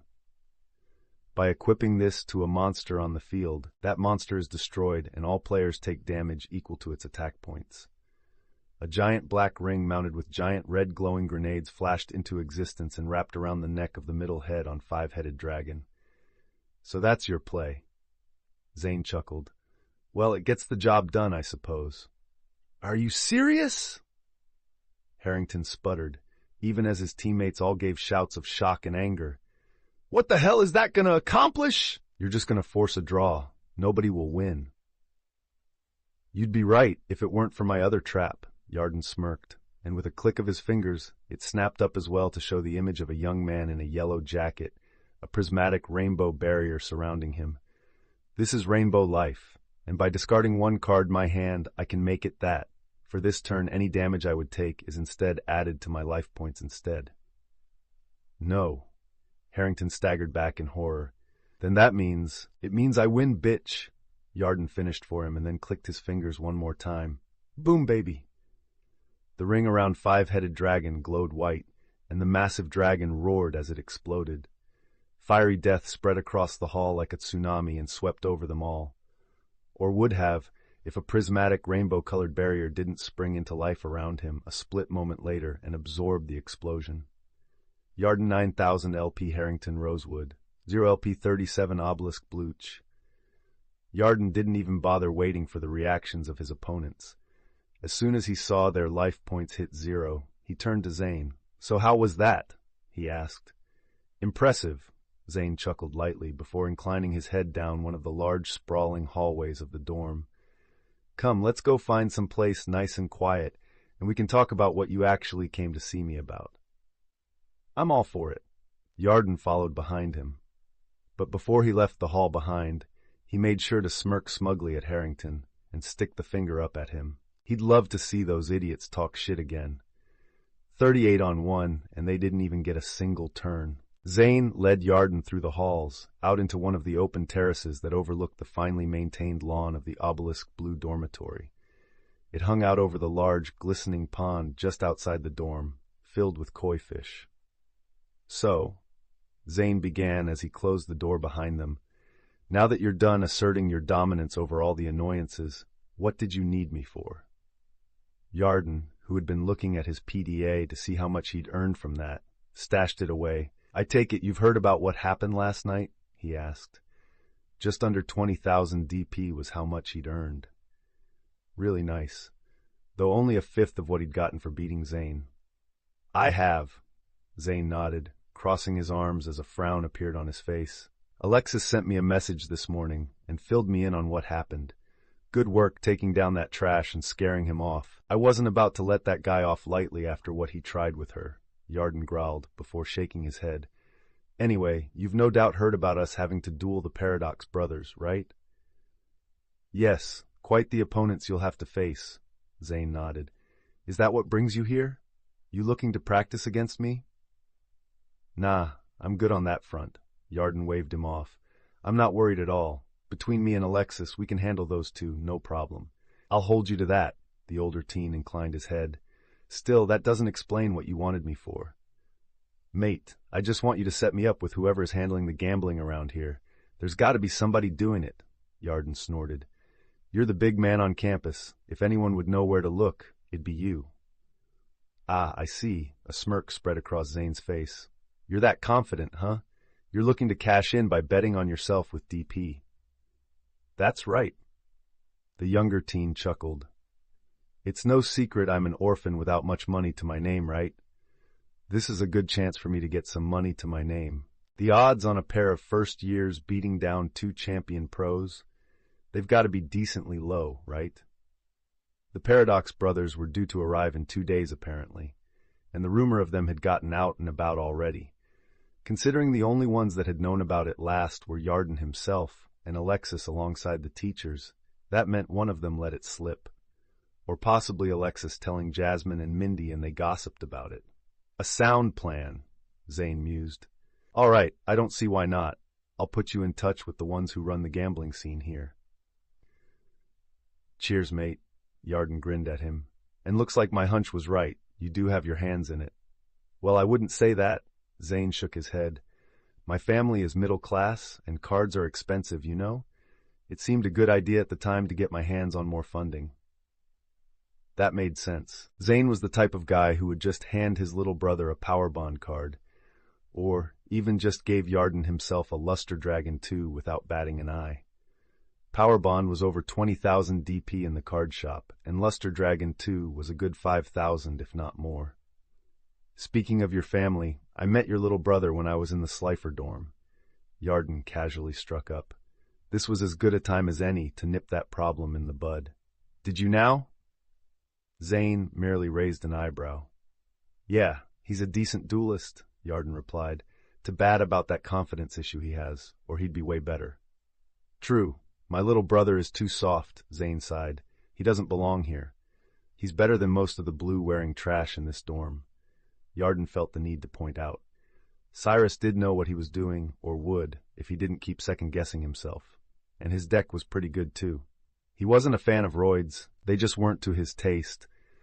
But he wouldn't deny how effective they could be. They don't belong here either, just fools coasting by on their parents' money. Zane snorted. Still, is there a point to this? Not really, Yarden shrugged. Just figured I'd let you know. The kid's drowning in your shadow. Zane scoffed. And if a little thing like that is holding him down, he'll never make it to the top as a duelist. The master of the cyber style replied, then gestured at Yarden himself. Take yourself, for example. You're an orphan, no parents to rely on, and even had your deck stolen. Yet, not even a month has passed, and you've risen to Obelisk Blue, and even took the throne as the greatest duelist at this academy. If he can't even muster half of your fortitude, how will he ever be able to measure up to you? Or anyone, really. Cyrus needs to either find his courage or give up. Well, Yarden couldn't say he didn't see where Zane was coming from. If he had to hold his hand all the way, what would Cyrus really accomplish on his own 2 feet? But Zane was looking at it wrong. Or rather, he was missing one vital piece of information. Tough love, I get it, he nodded.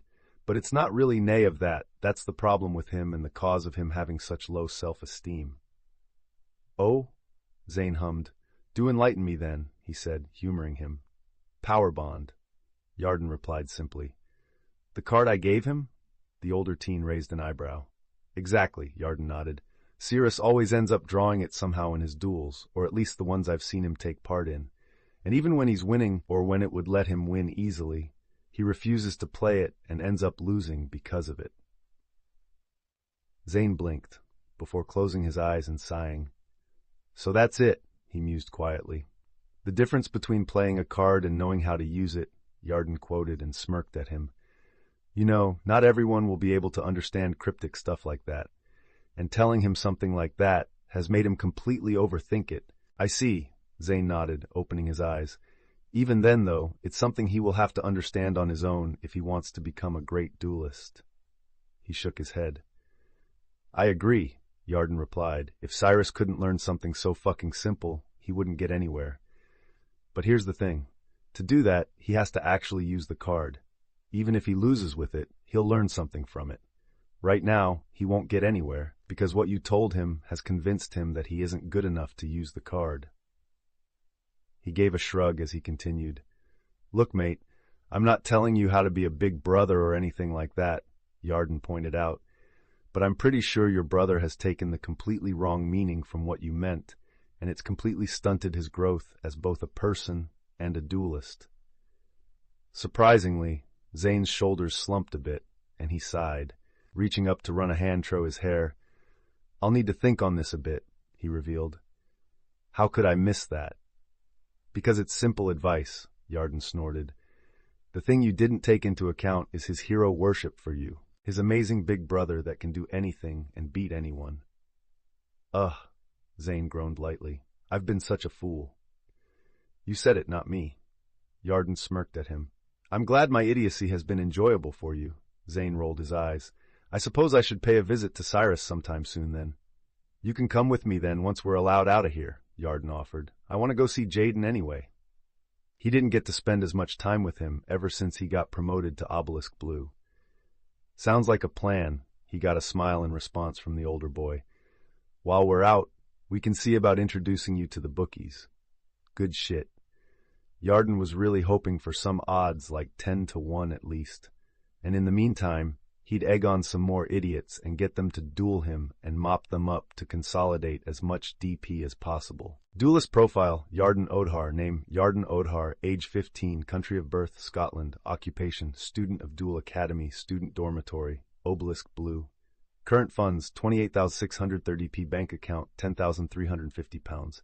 Bonded spirits, Pettit Dragon, Decoy Dragon, Lesser Dragon, Spirit of the Breeze, Fairy Dragon, Chaos Necromancer, Soul Tiger, Larvae Moth, Griggle, Outstanding Dog Marin, Catnipped Kitty, Unhappy Maiden, Skull Servant, Archfind, Marmot of Nefariousness, Goblin Calligrapher, Serpent Marauder, Blade Rabbit, Steel Scorpion, Dream Sprite abilities, massively enhanced physical parameters, enhanced senses, increased growth rate, Draconic Aura, enhanced endurance, enhanced recovery rate, enhanced dexterity, enhanced bone durability, enhanced healing factor, enhanced reflexes, enhanced agility, enhanced flexibility, magic resistance. Dex, Dragon Spirit, Chapter 15. For all that it was annoying that the amount of DP he could earn from trashing Obelisk Blues had tanked with his promotion. The dorm itself and its privileges and facilities definitely made up for it. He'd noted the high class and requestable food earlier, and his dorm room was way superior to the one he had in the Slifer dorm. But on top of that, there were the entertainment lounges, indoor sports fields, an arcade, and even a large gym with top-of-the-line, state-of-the-art physical training equipment.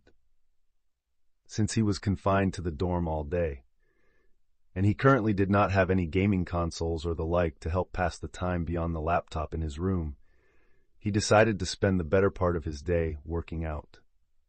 With a high-class diet, protein shakes and supplements at his beck and call, on top of his much-enhanced and ever-growing endurance and recovery rate, the returns he made in comparison to others doing the same thing were multiple of times greater. It wasn't until dinner came and went by that Dr. Crowler announced to the dorm that they were no longer being confined, and classes would start normally the next morning. "You sure are something," Zane commented with a wince as the pair of them walked down the path leading away from the obelisk blue dorm. The older teen dressed in a simple pair of shorts and a tank top as he stretched out his arms. "Where do you get all that energy from? And how your muscles aren't killing you with how hard you went at it is beyond me." "I'm juicing up on Dual Monster's spirits," Yarden replied truthfully, smirking at the third year. He was out of uniform himself, clad in nothing but a black sleeveless hoodie and a pair of jogging trousers. And unlike Zane, beyond a small burning ache in his muscles that was fading quickly, he was completely fine. Dual Monster Boz did the body good. The older teen had decided to join him when he was going to split up from him earlier, and they'd spent the last few hours working out together. Zane snorted. "And where should I look to get some of this Dual Monster spirit juice?" One thing he'd found through spending the last few hours with Zane was that the guy, beyond always keeping his cool image up, was chill as all hell, and wasn't lacking at all in the banter. "Have you tried snorting your cards?" Yarden teased. Zane gave him a raised eyebrow before reaching into his pocket and pulling out a card from his deck. An easily recognizable card, one with a purple frame and a giant three-headed metal dragon depicted on it. "Hey, Cyber End Dragon, mind lending me some juice?" he asked dryly, and then in full view of Yarden lifted the card up to high nose and gave a full power sniffs with his nose. "Nope, didn't work. Looks like you're full of it."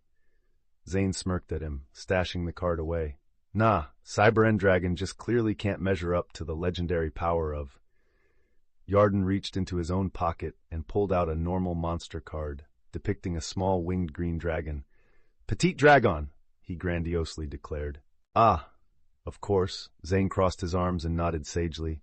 "Silly of me, I hadn't even considered that. Truly, it's a wonder I've not flunked out of this school yet."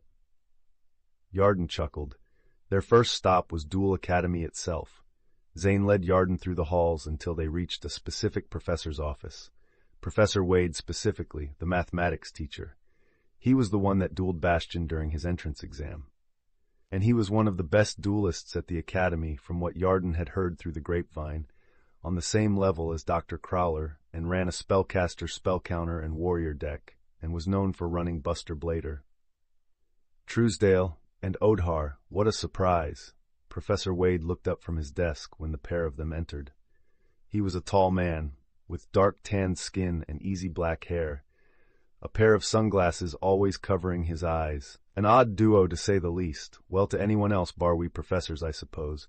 "What brings you two here?" "Nothing special, Professor," Zane replied simply before gesturing to Yarden. "My new friend here simply wanted to see about getting involved with gambling on duels here at the academy." "Oh?" Professor Wade's head tilted in Yarden's direction and a smile spread across his face. "Now this is a surprise, though, thinking on it, it probably shouldn't be. You definitely come off as the type." Well, he wasn't wrong. "I am," Yarden grinned. "So, Professor, are there odds out at all already on the upcoming tag match me and Alexis are taking part in?" "There is actually," the sunglasses-wearing man nodded. "News only went out about it this morning, but already the odds of you guys winning your duel against the Paradox Brothers are 6-1. He had just over 29,000 DP to his name right now. He'd gotten 2 quick duels in while working out by disgruntled idiots and earned a few hundred more DP.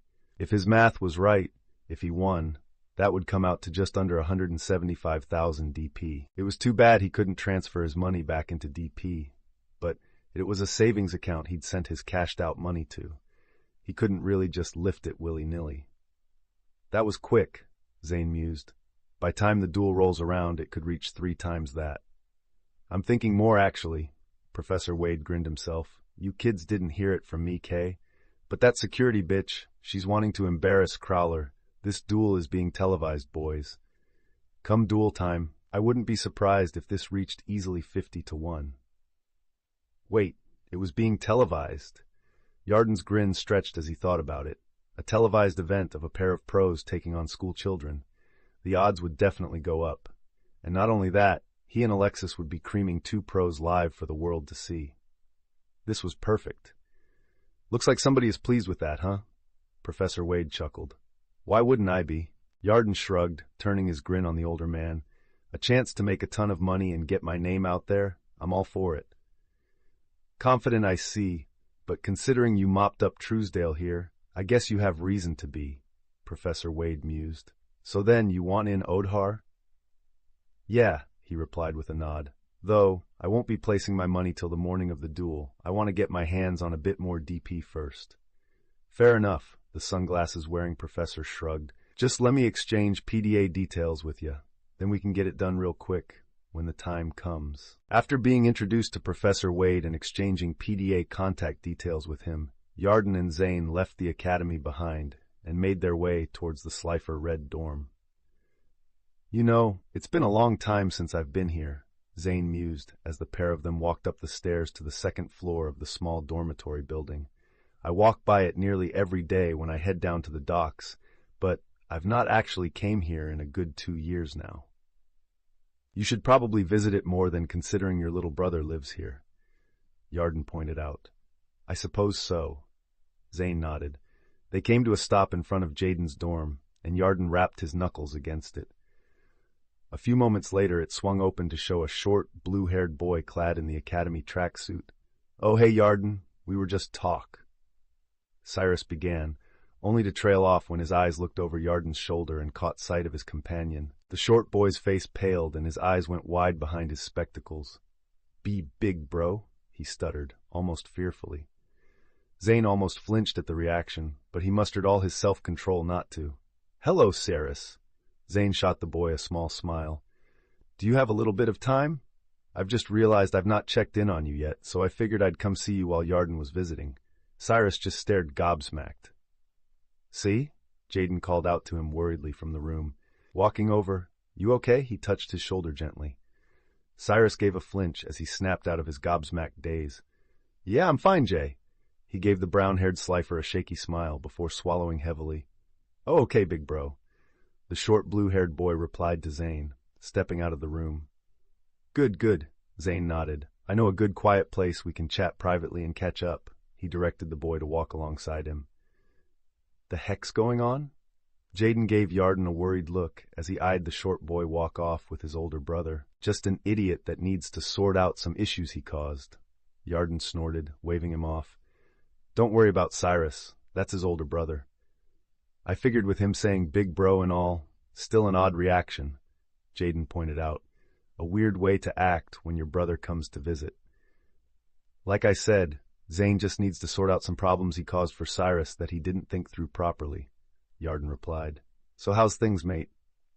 I'll take your word for it, bro. Jaden nodded lightly, casting one last glance at the small back of his blue-haired friend before beckoning Yarden to follow him inside. Things have been pretty good, actually. I was looking into the cards you told me about, and they're sweet as heck, bro. Though, I feel like I should be the one asking you if things are okay. Good to hear. With both types of elemental heroes, your deck is going to be amazing, Yarden grinned, before giving him a confused look as the boy closed the door behind them. And what do you mean? Bro, you're dueling the Paradox brothers with Alexis, right? And if you lose, you're getting expelled. Course I should be the one asking you if you're all right. Jaden rolled his eyes. Hell, that's on top of some freak attacking you and Alexis last night. Don't worry about it. Yarden laughed as he walked over and took a seat on one of the computer chairs, his eyes glancing at the huge covered-up lump atop the bunk bed and the snoring coming from it. Before focusing back on Jaden, me and Alexis can take them easy, especially with the card you gave me. I just used it earlier to take down a bunch of obelisks at once when they were running their mouths at me. If you say so, bro. Jaden took a seat beside him and then grinned at him. So you trashed a bunch of them with five-headed dragon? That's sweet. Tell me about it. Yarden proceeded to explain how his morning went, how they were all pissed off at him, and how the rumors were all about how things with Alexis possibly getting expelled were his fault. Ah man, if only I stuck around last night for a bit longer. Jaden clicked his fingers in annoyance. I could have helped you guys out and got put on the chopping block alongside us. Yarden pointed out in amusement. Or, probably rather than them, since Crowler would be eager to shift all the blame to Jaden. When he got to the explanation of the duel and how he summoned Five-Headed Dragon on his first turn, and then proceeded to use Ring of Destruction and Rainbow Life to take them all out, the second his turn ended, Jaden erupted into laughter. Man, that's a good one. He wiped a tear from his eye. I'll need to be on the lookout for that. I've not got many cards that could deal with that. Honestly, Yarden would need to get his hands on something for that as well. Kuriboh would work as a hand trap, but didn't really fit his deck. It might be worth it just to deny getting dabbed on like that, though. Or he could go with Damage Polarizer. Here it could be activated from the hand as long as the user had no cards on the field, and it would let him draw a single card. I'm grabbing a Damage Polarizer to deal with it myself, Yarden replied with a smile. You should grab one too. Never heard of it, Jaden shrugged, but I'll look it up later. It would go a long way to helping Jaden out if he ended up dueling with Nightshroud. Yarden would rather go after himself though. He wanted those Red Eyes cards. Honestly, there were quite a few specific cards others used that he wanted to get his hands on, like the Underworld deck, and specifically, the Cyber Dark Dragons. He already knew how to tame them, and they didn't fit Zane's deck. How to convince Shepard to let him take them, though, was the problem. Even him bringing up about knowing them shouldn't raise a lot of eyebrows. The Cyber Style School was pretty famous after all. So how are the new cards treating you? Yarden asked. This he was very interested in. The second half of the Elemental Hero archetype would provide Jaden with a massive boost much earlier. Oh, they're really sweet, bro. Jaden's eyes positively lit up. Elemental Hero Stratos and Prisma are something else. And all the support traps and spells and combos I can make are absurd. I've not even figured out all I can do with them yet.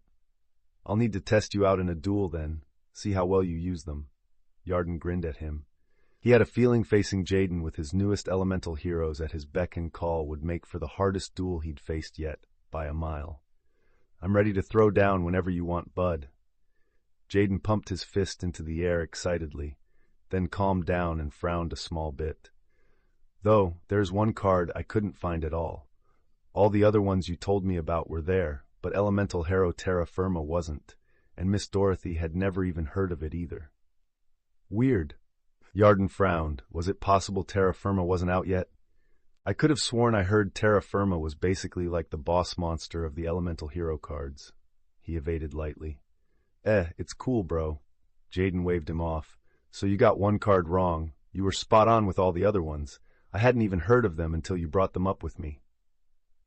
I suppose... Yarden was cut off when he was replying by the sound of his PDA ringing.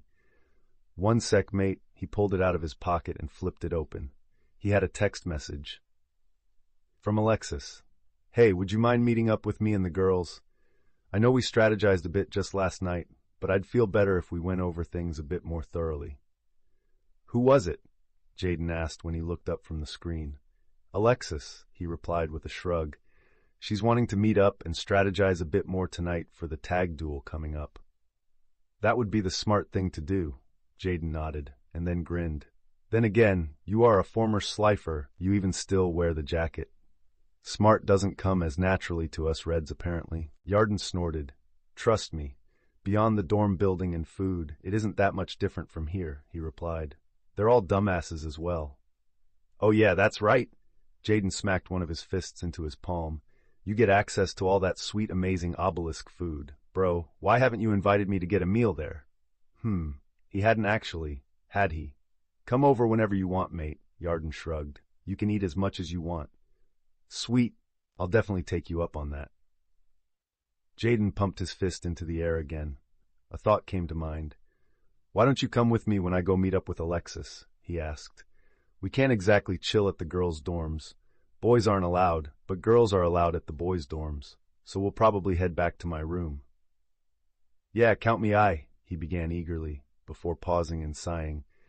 Actually, rain check, bro. I should probably wait for Cyrus to get back. Something tells me this little chat with his big brother might be a bit heavy on him. Yarden nodded. Yeah, it most likely would be. Sure, mate. Just let me know when you want to hang out, and if I'm not busy, you can come over and munch on the obelisk food till you burst. I don't think I've ever heard a sentence more beautiful. Jaden laughed, Yarden getting caught up in his pace and laughing along with him.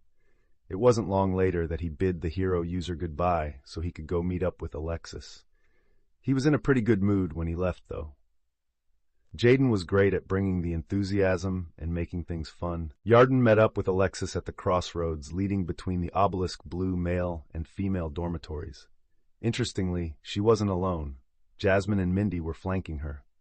40, he said simply in greeting when he reached them. What? Jasmine looked at him like he was an idiot. 40, Yarden repeated, staring straight into Alexis' eyes. That's how many idiots I had to duel and stomp today because they're blaming everything that happened last night on me and believe I dragged you into it. Alexis palmed her forehead and groaned. Sorry, Yarden. She apologized, giving him an uncomfortable smile. He sighed. He couldn't really be mad at her. It wasn't like she asked for all those idiots' attention. It's fine. I beat 38 of them in a single turn anyway, he casually revealed, getting shocked. Gaping looks from both Jasmine and Mindy. They're just lucky I get DP out of crushing them, or I'd just kick their asses instead. So is that a single turn each then? Jasmine asked. Nope, I beat all 38 in a single turn before they got any, he smirked at her. I brought out Five-Headed Dragon on my first turn, then used Ring of Destruction and Rainbow Life. Alexis gave him a wide-eyed look herself before schooling her expression. That clearly took so long out of your day, the voluptuous blonde replied dryly, before shaking her head. You're absurd. And looking good, Mindy winked and hopped over, trailing a soft, dainty finger along his bare bicep. You have some nice muscle here. Well, this body was already in decently fit shape when he arrived in it, and he'd been working out for 3 weeks now. 3 weeks that he got a lot more in than a normal person would due to his dual spirits, and then the amazing food he had access to for half of those 3 weeks since his jump up to Obelisk Blue. While it wasn't a massive amount, he had bulked up a decent little bit and got pretty toned as well. Huh, she's right. Jasmine recovered from her shock and circled around to high other side to prod at his other arm. I didn't know you had such a hot body, Yarden. Well, you know me, he smirked at her. I'm not the type to brag. Spoiler, yes he fucking was, and the girls knew that all too well. His statement drawing a trio of snorts from the girls. Yep, you practically personify humble, Yarden. Alexis giggled lightly. I do what I do because someone has to. He nodded, a smirk tugging at his lips. So, he began, his attention on the blonde. Where'd you want to head? He asked. I don't really mind, Alexis shrugged before gesturing at the Jasmine and Mindy. These two, though, we're kind of hoping to just go to your dorm room instead of hanging around outside. I'm feeling lazy tonight. Jasmine shrugged when he looked at her. I just want to see the inside of the boys' dorm. I've not been inside it yet. Mindy added for herself. Fair enough. He shrugged. It wasn't like he minded. Actually, he was all for it. Him and 3 beautiful, voluptuous girls alone together, privately in his room. Sign him the fuck up. Here, why don't you let me escort you? Yarden grinned at them and held his arms up. Well, thank you, kind sir. Mindy wasted no time in taking his arm and pressing herself into his side. Jasmine snorted, but took his other arm just like her friend. Sure, why not? He turned his grin on Alexis and found her shaking her head in exasperation, but there was a smile on her side. What, not gonna offer me one? The blonde asked, amused. Well, if you want to hop on my back like last night, I can carry you, he retorted without missing a beat, before smirking as a thought came to mind. Actually, you should totally do that. Having all 3 of you hanging off of me when we get to the dorm will be the perfect way to rub it in the faces of all those annoyances. You're such a jackass. Jasmine shook her head, drawing his attention to her. But you love me in any way, he fired back. The redhead rolled her eyes. Sure, believe what you want. Don't be so tsundere, Jasmine, Mindy giggled and leaned up to not so quietly whisper in his ear. She was all happy and praising you last night when she heard you rushed off to save Alexis from that big creep. You're totally in there, Yarden. Mindy, Jasmine gasped and glared at her friend.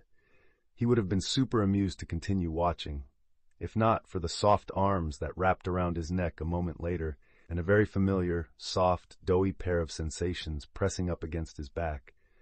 All right, I don't mind. Alexis's voice rose from straight behind him. A moment later, he felt her full weight press into him as she jumped up and her long legs wrapped around his waist. Heck, it may just stop a bunch of them from bothering me from now on. Alexis! Jasmine gaped at her. Woo! Go Lexi! Mindy cheered. Man, was it good to be Yarden Odahar, and the ugly looks and cries of dismay he received upon reaching the obelisk dorm and letting all the simping idiots get a good look at the three beauties all over him. Well, it just made his day even better. Duelist profile, Yarden Odahar. Name, Yarden Odahar, age 15, country of birth, Scotland. Occupation, student of Duel Academy. Student dormitory, Obelisk Blue. Current funds, 29,114 DP bank account, 10,350 pounds. Bonded spirits, Petit Dragon, Decoy Dragon, Lesser Dragon, Spirit of the Breeze, Fairy Dragon, Chaos Necromancer, Soul Tiger, Larvae Moth, Griggle, Outstanding Dog Marin, Catnipped Kitty, Unhappy Maiden, Skull Servant, Archfind, Marmot of Nefariousness, Goblin Calligrapher, Serpent Marauder, Blade Rabbit, Steel Scorpion, Dream Sprite. Abilities, massively enhanced physical parameters, enhanced senses, increased growth rate, draconic aura, enhanced endurance, enhanced recovery rate, enhanced dexterity, enhanced bone durability, enhanced healing factor, enhanced reflexes, enhanced agility, enhanced flexibility, magic resistance. Dex Dragon Spirit Magician Girl. That's it for this video. If you enjoyed it, please like and subscribe. Also check out other content on the channel.